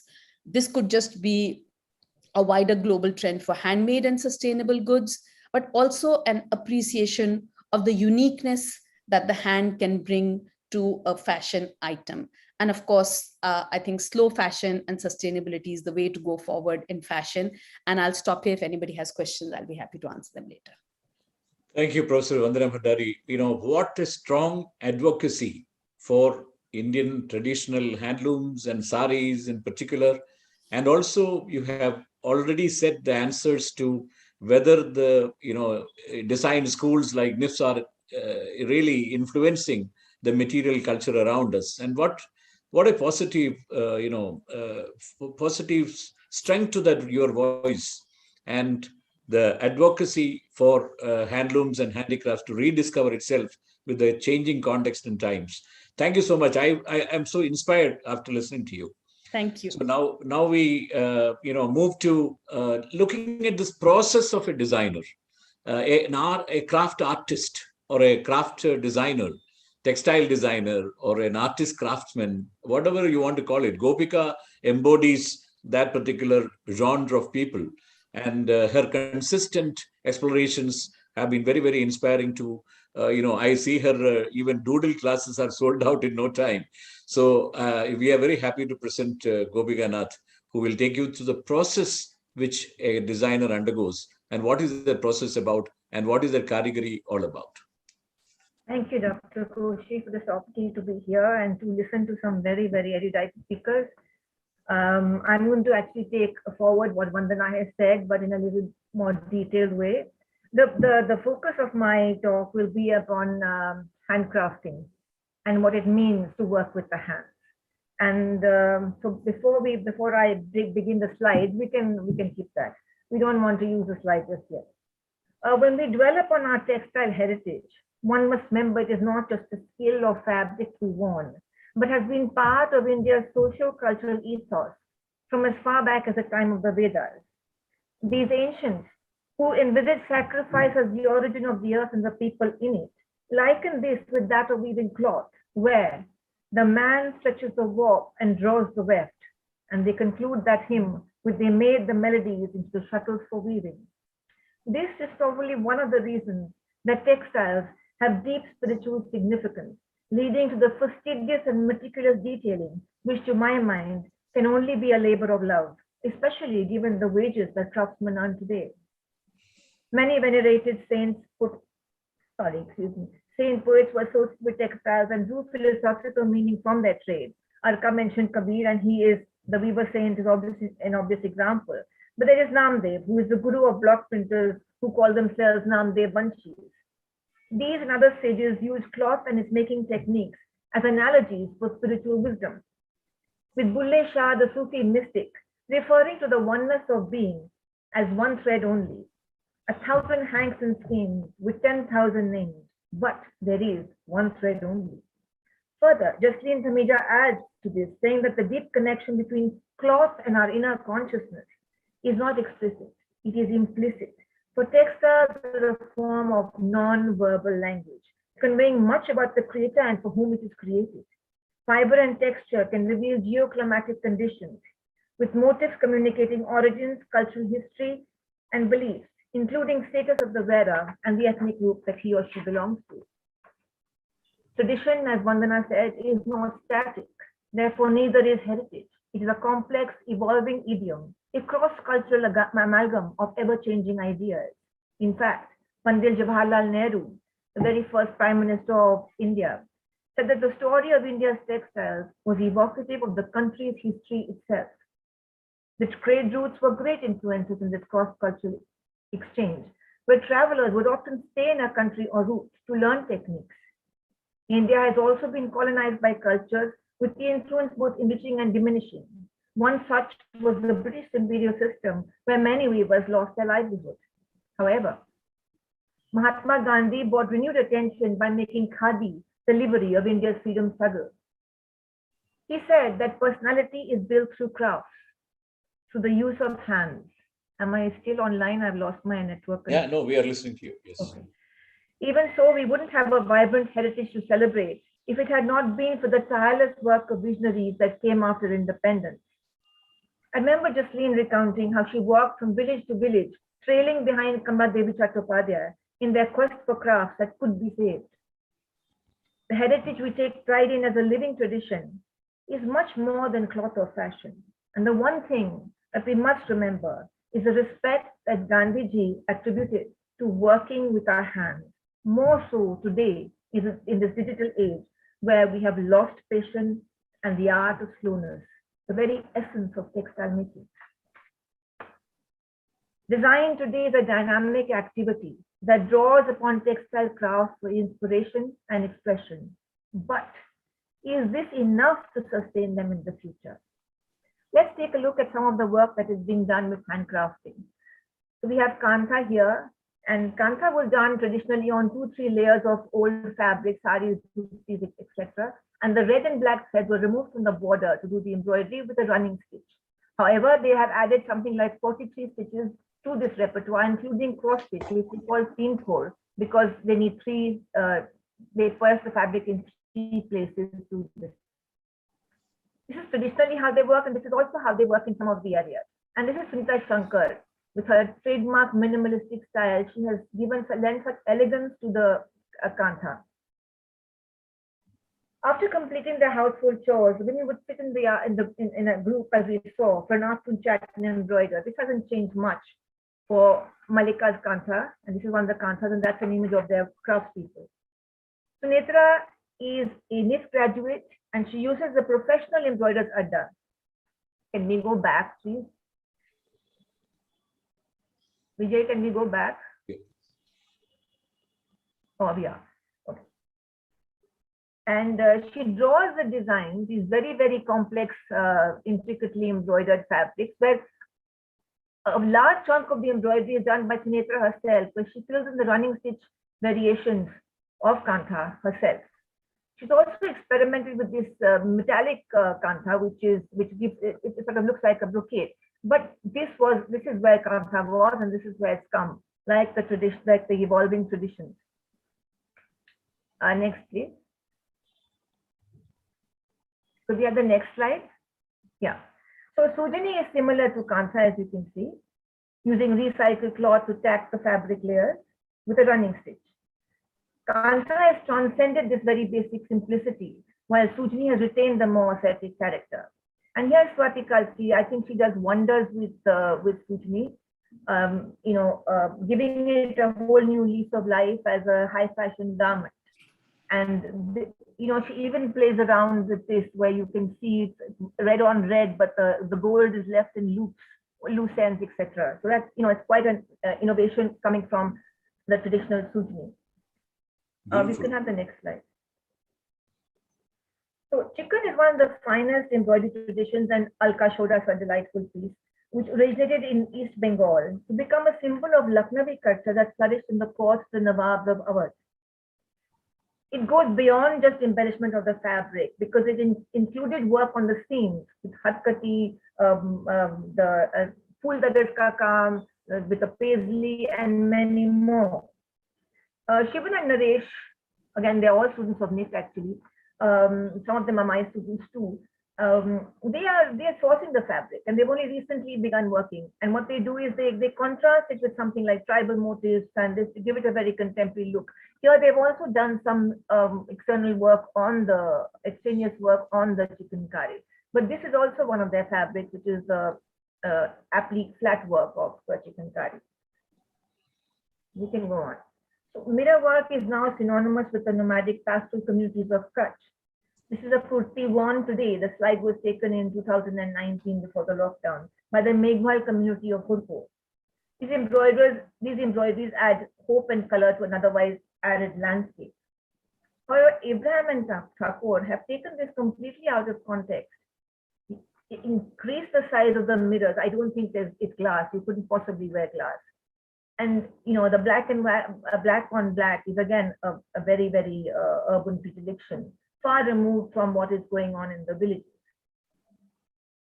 We can move on. Next one, please. Yeah.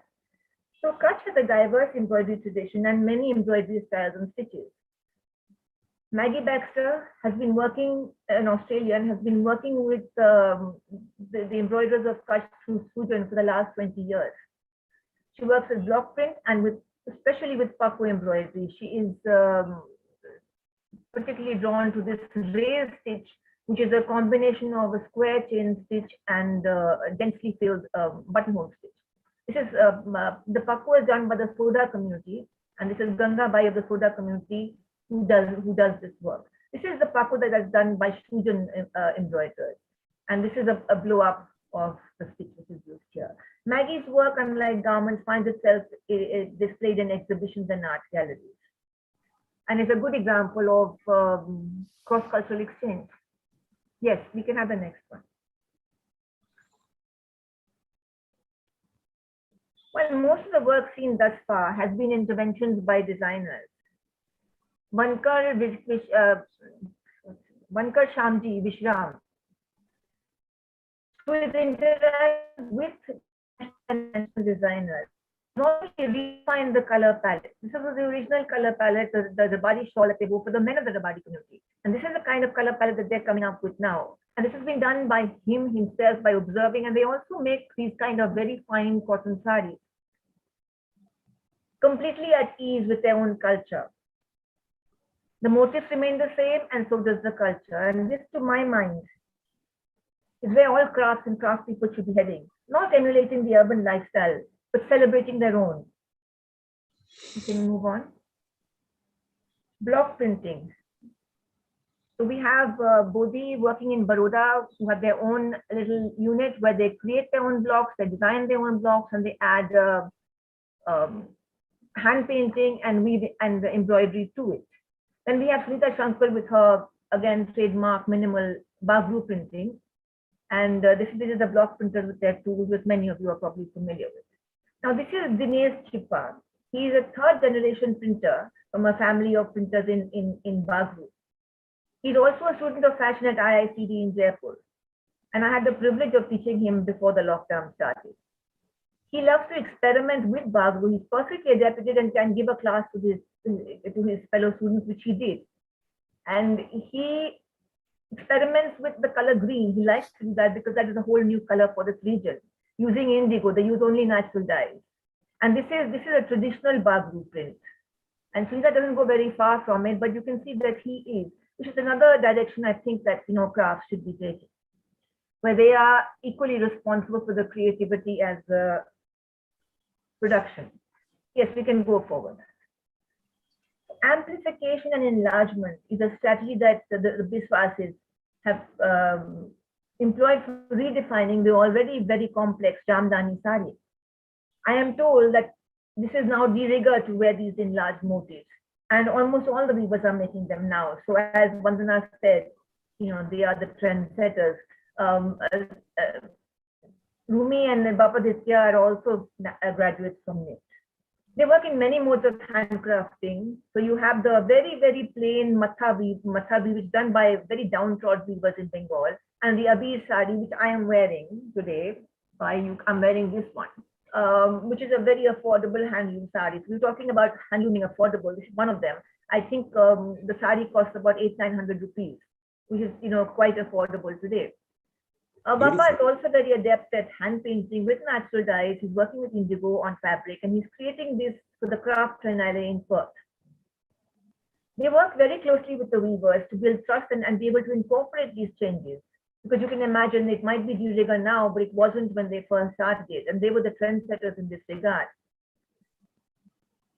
They believe that adaptation and modification is a way forward for crafting. We can move forward. Well, all the people you have seen thus far have been fashion designers.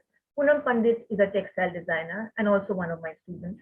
The Kundi Sari in Goa is possibly the most neglected handloom of this country. The late Wendell Rodrigues was instrumental in reviving interest, but it is Poonam who is single-handedly taking this forward. She has a very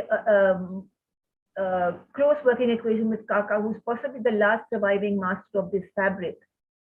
And you can see they work hand in hand. And she has transformed this very, very simple fabric from these kind of colors which were traditionally worn to soft pastels that evoke the color of the sea, and creating scarves and stoles, which she markets as her brand as Kalakar. We can go on to the next one. Alka talked about the chintz, and I think Vandana did too. Chintz, as we know, is a trade textile, and it epitomizes the artistic exchange across cultures. Traditionally painted with buffalo milk, natural dyes, moderns, wax, and dung, it was an arduous process, now lost to synthetic dyes. A 17th century Dutch agent observed that very slowly, like snails which creep on and appear not to advance. Yes, he who would wish to depict patience would need no other object than such a painter. In search of this lost knowledge, Renuka Reddy paints with a color using modern and natural dyes, relishing the opportunity to work with a hand. But here, the chintz has been transformed by Abraham and Thakur by using it as an embroidery. I hope you can see the detail of the embroidery here. They've taken the floral chintz patterns and made it into, and not done it with the kalamkari technique, but with the embroidery. You can have the next one, which is my last slide. Brocade. Now, Ekaya is a brand that creates brocades for the last 120 years as a generation. I think they're more a brand than they are weavers, but they have about 8,000 weavers they have worked with over the years. Their fabrics mostly use the karwa technique, which is where I'm wearing one of those, where you cannot see the end, the back thread. It's a weft dominated pattern. But Rahul Jain, who's a erudite scholar and a technical virtuoso, he takes this level, this fabric to another level altogether with complex brocades, damask, and more. Some of these fabrics were developed in the first and second millennium, and he develops them as a contemporary experiment in his workshop Asha in Banaras. They are mostly from the draw loom technique, which was, he says, was the sort of first kind of the prototype for the mechanized loom, where you could have the weft, the warp and the weft define the design. All the looms in the world which supported this technique, the Mughals, the Safavid Iran, the Ottoman Turkey, have all fallen silent, and he is reviving it today. And some of these fabrics you see here have taken about 25 years to develop. He draws inspiration from these old manuscripts and paintings, of what the Mughals wore, and he incorporates that into his designs. He gives us an idea of what has been and is possible through hand weaving. Because if you can imagine these densely embroidered, patterned cloths woven by machine, they will lose all the quality that the hand can give them. They will become stiff and like, things you just want to paste on a wall, like wallpaper. As we have seen, fabulous work is being done. But my question is the process an integrated one or merely cosmetic? Is it sufficient to sustain the continuance of an art that is marginalized in an era where working with the hand defies the tide? In addition, and this is very important as far as I'm concerned, the one's dual role of craftsman as artist-producer has changed. Now the designer ideates and the craftsman reproduces, with no significant role in conceptualizing the fabric he makes. And thus, the value attributed becomes that of skilled labor and not of an artist-producer. Handcrafting is and has been a celebration of life. By virtue of communion with the spirit of one's being as we work, inculcating authentic spiritual values, not learned through scriptures, but authentic spiritual values, slowing time to focus on the subtler nuances of being human. And I'm sure most of you have noticed among the craftsmen that you meet, most of them, especially those who actually do the work with the hands, are humble, generous, and dignified, despite the odds they may face. I think these are things we need to pay attention to, as well as the designing of it and the marketing of it. Because handcrafting without emphasis on the hand, what's going to be left? So I think it is fundamental to create greater awareness of and inculcate a contemporary culture of working with the hand. Ms. Subroto said that we should create a contemporary culture of studying in the museums and redefine that. I think that all our institutions, including from the schools, should go back to teaching what it means to work with the hand. I remember the students in London, I wanted to do ikat, and I got a book on Japanese ikat, kasuri, which is relatively simple. What a mess I made. And I have never forgotten that lesson. It taught me how complex the art form is. It taught me how to respect that art form. And I think unless we get involved and see what it is like, we are never going to attribute that kind of respect to it. Thank you. Shall we conclude? I have just Gopika? one more thing Yeah, to please. say. That to cultivate authentic spiritual values embedded in this kind of activity, where, as Ananda Kumara Swami said, the Hindu view of art, which is post-Vedas and before Manu, treats the practice of art as a form of yoga and identifies aesthetic emotion with that self when the self perceives the self. The primary reason that the crafts of yore were able to sustain the man, corpus anima et spiritus, in mind, body, and spirit. Therefore, should it be any different today, if the same authentic values and principles of self-awareness are applied? Thank you. Absolutely stunning and poignant to some extent, Gopika, because you have talked about the handlooms and the embroideries and the embellishments and the work which is done are having some encoding of the values of those craftsmen encoded into it, and that is the ethics and values which we need to really respect about. And you will be happy that probably you would have already read The Cloth That Changed the World, the book of edited by Sarafi in Royal Ontario Museum, has come out only last year, and that is they are attributing chintz as the cloth which changed the world. And it all started with the 11th and 12th century in Calicut, the Portuguese traders coming, and 17th and 18th century Europe, it became a rage. And India can actually create from handlooms and for those kind of fabrics, world, beating fabrics and products. So the stories of revival, the stories which Vandana, Professor Vandana Bhandari and you have narrated are really heartwarming. And I think this is the celebration, truly the celebration that there is revival happening, there is rediscovery happening, there is reinterpretation happening, and we are seeing a completely new genre of people giving it more value and meaning. And that is very optimistic to look at India's traditional handlooms and textiles, how they are going to be revived. See, Dr. all this was said. Give me only 10 minutes because I have many more slides I know. and many more things I to know. share. Yeah, I'm very sorry about, and we are at the last presentation is actually interweaving all what you said, how we can make it marketable and commercial models. Because, all the listeners are going to be inspired and enthralled with what you said, all of you said. But how is it going to make some money? How is the craft connected to commerce? How can actually create new business models? And that is where Somesh Singh, who is an entrepreneur now with the craft village, set up, as well as, his entrepreneurial mind was always that of an innovator.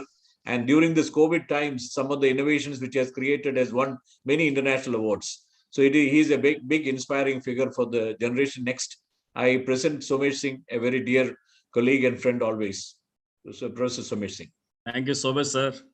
And thank you so much, all the speakers. They have spoken about such amazing heritage and legacy that now I feel I'm totally out of place. But that's absolutely fine. Let me find a place so that it links to the broader perspective of it. So I'm going to share a bit of my presentation as well. Can you see the presentation, please? Can you see the presentation, please? Yes. See it, you can put it full screen, sir. Yeah, I will do that. Okay, so yeah. So I'm coming to the first part, and interestingly, we started Craft Village in 2015. So the idea was very different. So when we were starting Craft Village, we had very little money, so we had to build a campus. So the bank asked for a project report. They said, we will give you a loan, but you have to build a project report. So we had to make a project report with whatever limited knowledge. And thanks to Dr. Koshi, with him at Institute of Apparel Management, I worked on so much of finance that I gained some bit of insight into, how to put together the financial sheets and everything.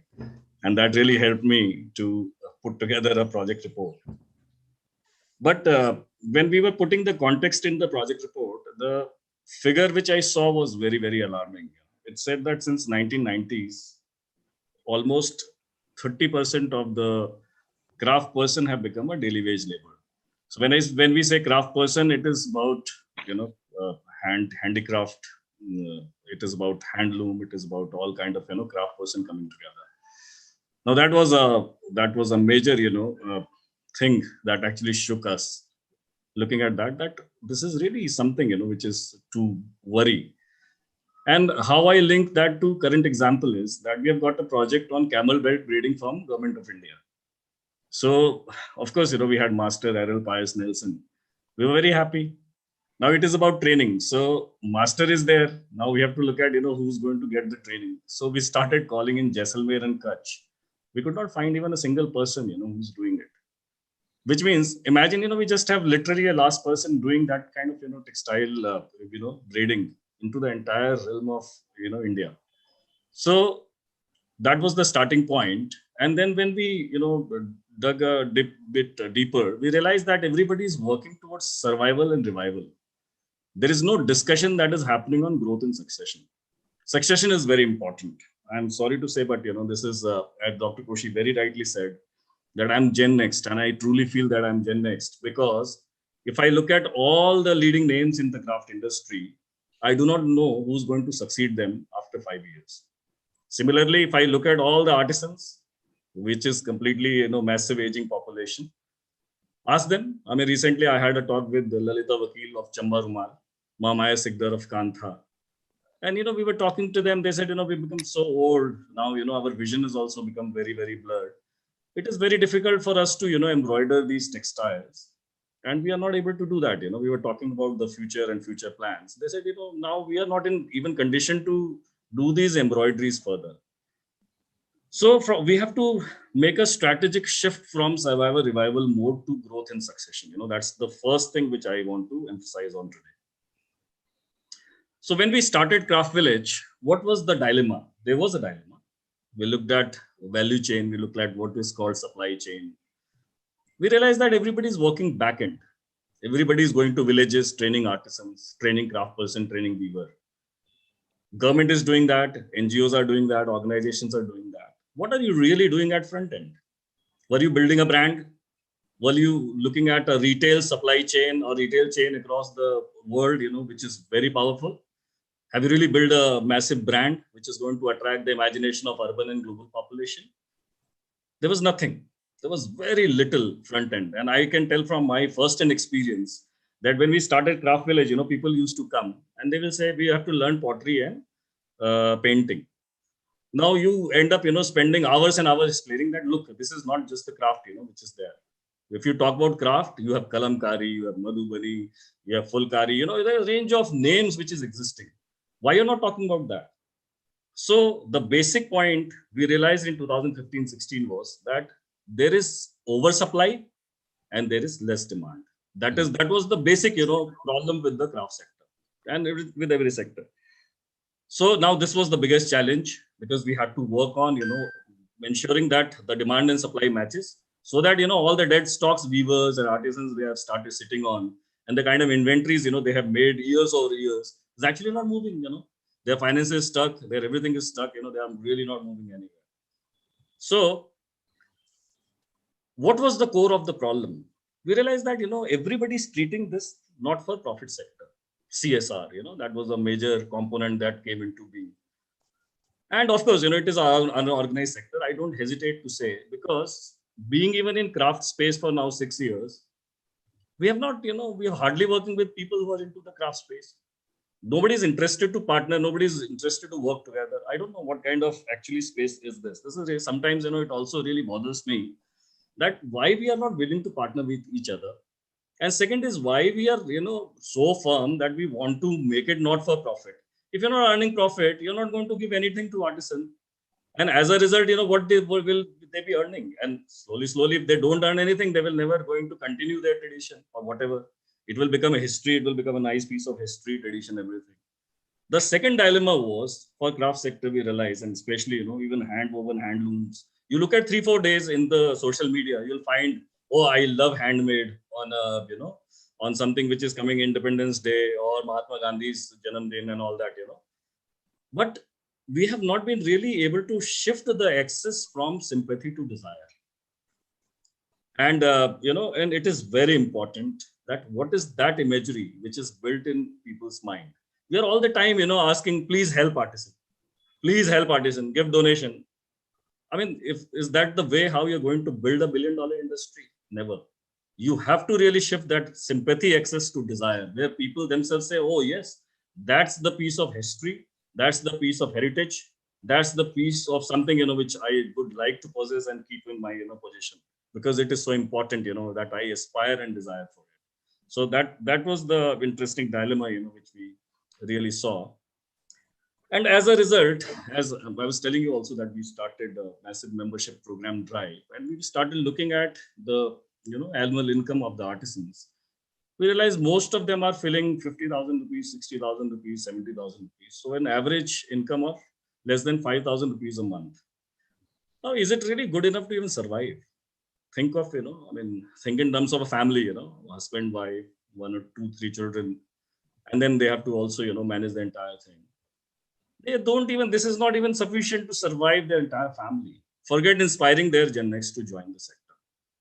So that's been, our very, very clear observation. We called so many Gen Next. We always encourage artisans to bring their children to Craft Village or to India Craft Week, so that at least, they try and get inspired. But when we talk to those children, they say, "Isme kya rakha hua hai?" I mean, why we see our parents working so hard, but they don't get even, they are not able to, meet the ends, etc. So this was again, very, very interesting, finding. So we reached to an interesting dilemma, and Gopika spoke about this very, very well. The first part is preserve and protect. So it is very important to know that craft is not a technique. And I think, most of the people make a mistake here.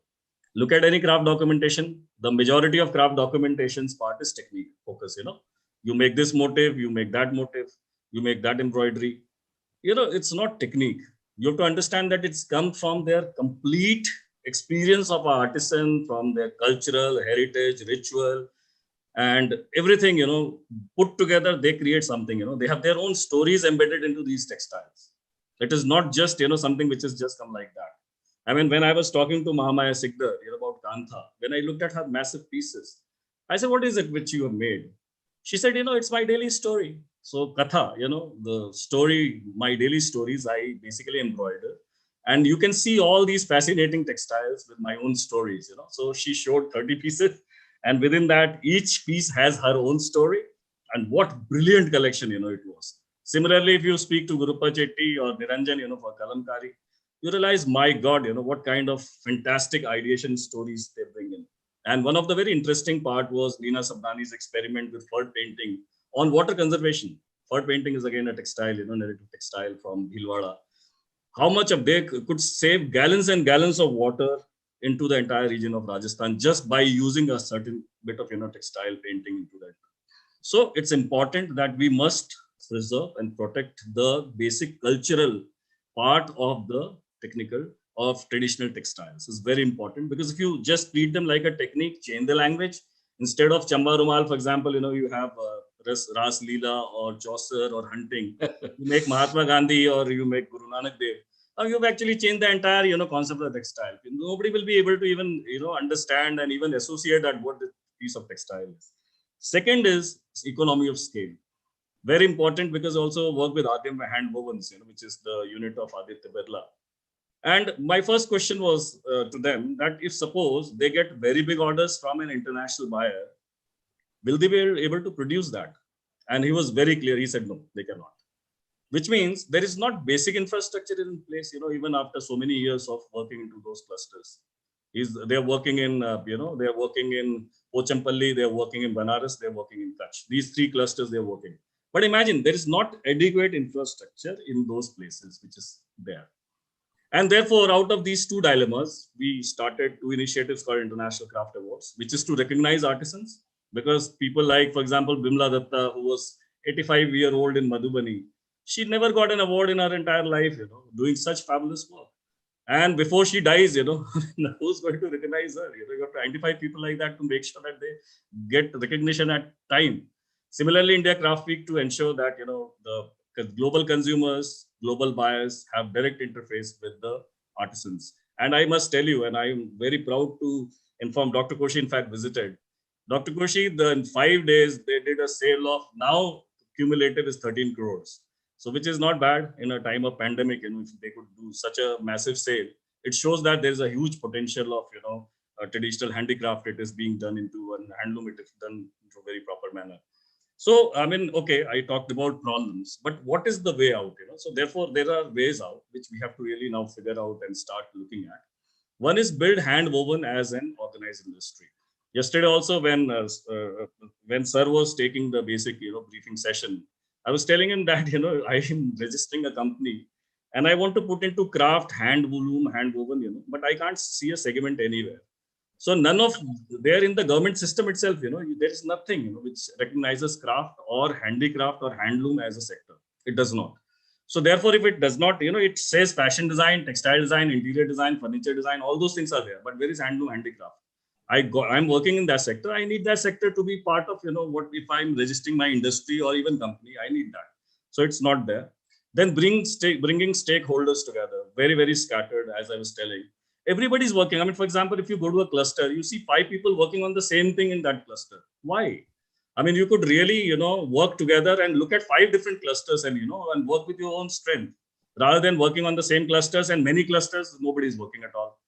So therefore, it is very important that stakeholders like government, industries, institutions, individuals, artisans, and people, they have to all come together and they have to work towards a larger goal, which is to really, look at how to revive. And we have also described each stakeholders, roles and responsibilities, which a link I can share with Dr. Vijay later.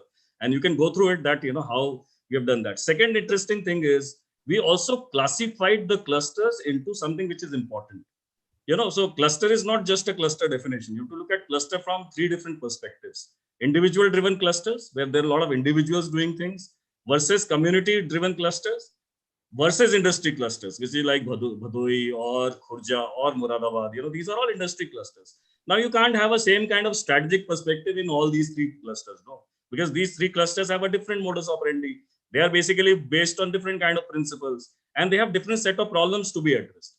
But we have really not defined clusters in the manner it should be defined. We just say, 220 clusters, 300 clusters. But what? I mean, what kind of clusters are they? What kind of, diagnosis they need? And then bringing Gen Next. Now, this has become a real trouble at this point of time. With aging population is a big worry. Look at Khatris, look at Rogan's Khatris, look at, Chamba Rumals, or even for that matter, look at Ikkat even. You will find most of the woven clusters, you will find a lot of aging population. What next? Is there a plan? Has there been a training that is being organized? Has there been a succession plan that is being worked out? If suppose imagine these people just go out in few years or they are no more, what are you going to lose? You are going to lose such a massive part of your heritage and culture in no time. So there is no thinking which we have done, and we have to really, do a bit of thinking on this front. Then empower artisans directly. Now this is very important. I was having a meeting in Srinagar with one of the Pashmina weavers, and I don't want to name the designer, but he said something which really, which really pierced my heart. He said, 30 years back, this XYZ designer, she used to work with us. Today, she's such a big designer, sir. वो कहाँ पहुँच गए, हम कहाँ रह गए. Now, imagine something like this coming from an artisan.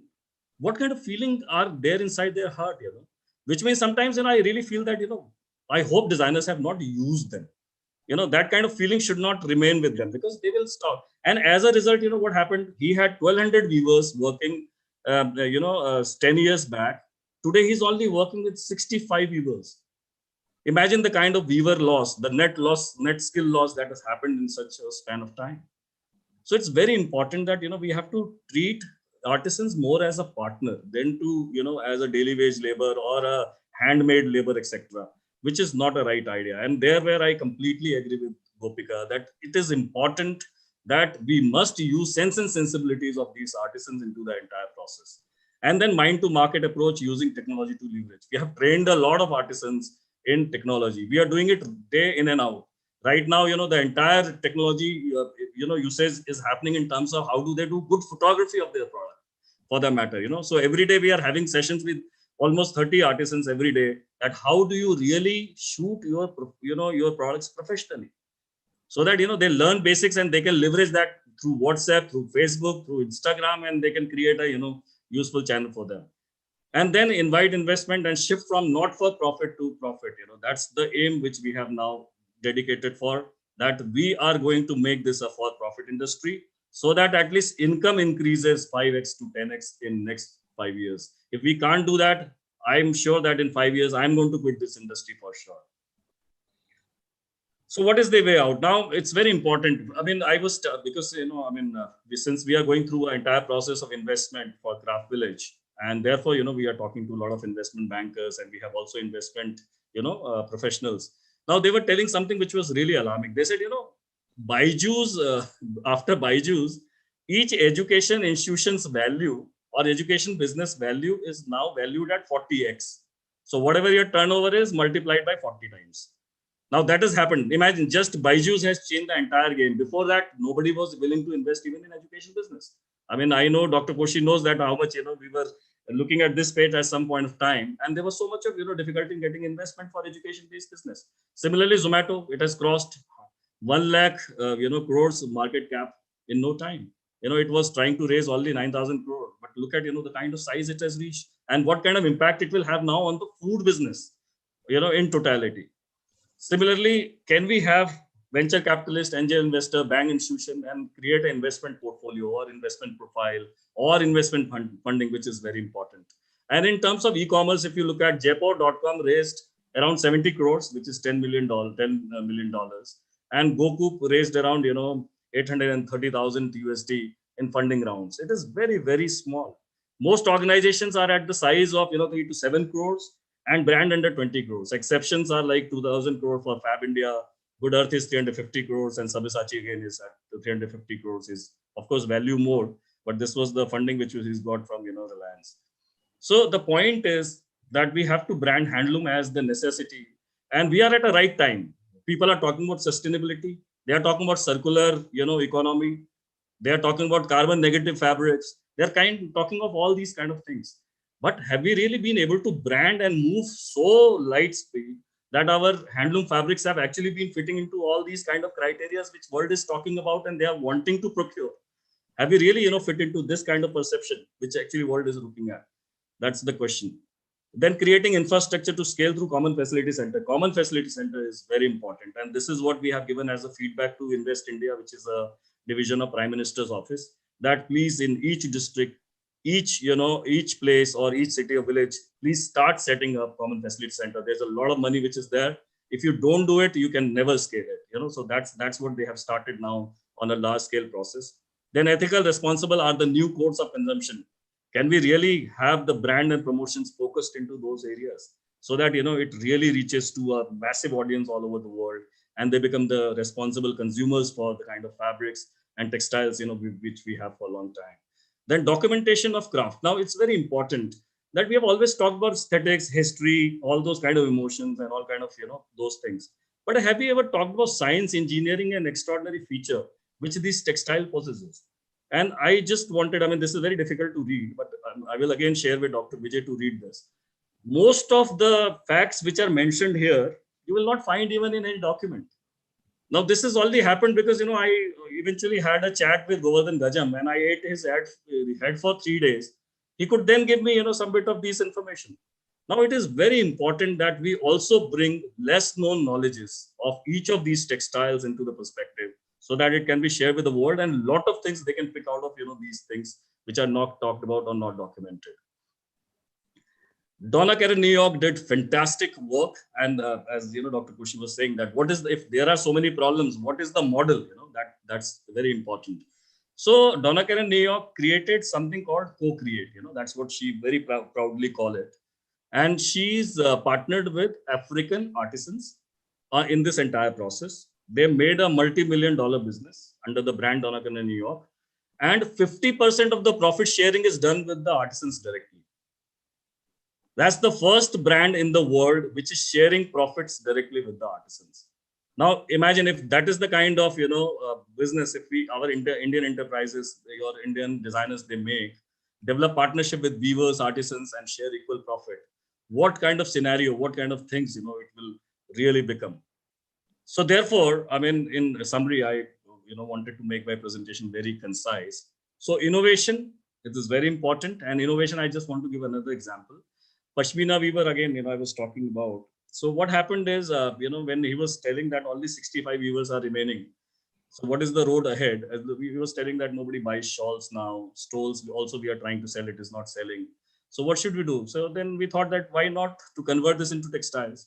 So we got few shawls and then we gave to the faculty of Pearl Academy and students. They tried stitching it, but they could not, because it tears the entire fabric when they try and stitch on the machine.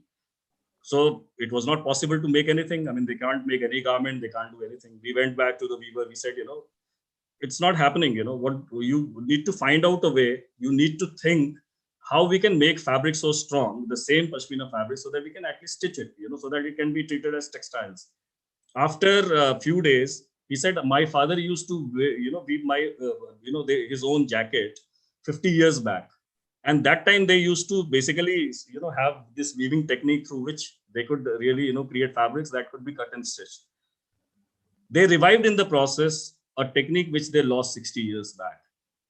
And then they developed that fabric, a yardage of 5 meters, 2.5 meters was converted into jacket, 2.5 meter was used in a couch.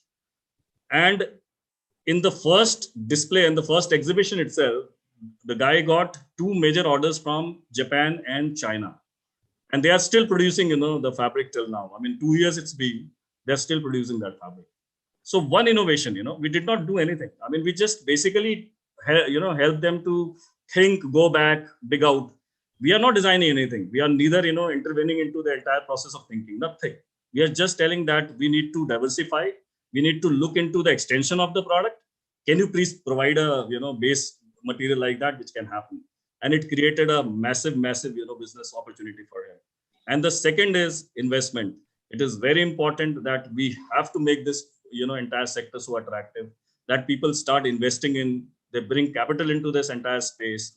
And so that, if this business becomes really massive, it is going to help all these artisans only, nobody's going to run away with the entire money, generating it. It is going to go back to the entire ecosystem. And that entire ecosystem will flourish and also going to sustain for generation to generation. If you're not going to bring money into this entire space, believe me, by next generation, this entire story will be over. So to build a sustainable future, these are two most important things which I see, which we need to do. Thank you very much. Thank you, Somesh. I was, only wishing that you become the Byju's for the craft and fashion world, and create a new, I would say, milestones which everybody can look up to. And I am sure that you will do it. The kind of perspective which you have presented today, if you look at in the entire webinar, we have moved through this. We posed the problems. We looked at, how the history of traditions are really preserved. Went on to exemplify, showing classic examples of Indian traditions. Went on to design schools which are reviving some of these and doing good work. And then presented a model, for, these crafts and textile traditions to be taken forward. My only point which I rue and regret is that when I was director of NID, we set up the first national design business incubator, which was inaugurated by our Honorable Prime Minister at that time, who was the Chief Minister at that time. We inaugurated on February 15th, 2005, the first national design business incubator with a 10 crore rolling fund, which was then provided by the Department of DIPP. Now it's called DIPAM. But I'm surprised that I was a faculty member and head of fashion management NIFT in 1987, 86, 87 to 2000. After 21, 30 years, even 3 decades, there is no fashion design business incubator. These entrepreneurs whom Sanjay Garg and people Gopika mentioned and all this would have really scaled up and found their foot faster to to take up a hedonistic craft and propagate it as new luxury or whatever new interpretations their ideas give. If there was this platform, we spent crores and crores of rupees into unviable schemes. So today, the message which I want to give at this fag end of the seminar after such brilliant presentations is that at least on the 75th Independence Day, the government should come out with a large scheme outlay for promoting fashion craft entrepreneurs, which can take off the design business incubator model, which I created in 2005, to a large number in every district. 739 districts are there in India. If there is one such centers for craft and fashion and lifestyle products to be set up by a selection process like the seed fund startup seed fund setup, which government has created, if that is stretched and created especially for the textile sector, which is 40 million plus 100 million livelihoods. This is all what we should remember today as we celebrate tomorrow the 75th Independence Day, because we need to protect and preserve, as Somesh rightly said. First stage is that preserve and nurture, because these are languishing and disappearing skills. You cannot pay any amount of money, but you cannot get this back. And this is a very, very, very significant, important thing. And then go on to forget about this not-for-profit approach. Create sufficient surplus which you can share and improve the quality of life for the weavers and for the artisans and for the handicrafts, Shilpa Gurus and others in this country. So with this, I want to give a big thank you to each one of the panelists today. It has been beyond expectations, the kind of unraveled wisdom which has come through all of you. And there are participants who are still holding on after 2 hours of this discussions, means that it was very engrossing, very engaging, very edifying. And I'm sure that some of the models which you have talked about today, whether it's an international contextualization of Indian traditions, as Archana said, or is it the craft processes to be rediscovered with ethics, values, and the encoded lives of these people, as Gobika said, or the kind of traditions which Professor Alka Pandey explained, or the kind of revival stories which Vandana narrated, or the way to look at museums as part of the education process in India. We have had a great evening today. And I want to leave it to Professor Dr. Vijay Yadav, the Honorary Secretary and Treasurer, to say a word of thanks to conclude, and wish all those who are attending and those who are going to listen on the YouTube channel of Textile Sector Skill Council, and those who have attended on the Facebook, a big thank you to all. Celebrate our 75th Independence Day with great enthusiasm and frolic and fun. And believe that we have great traditions to nurture and go forward. So much. Take care, stay safe, enjoy.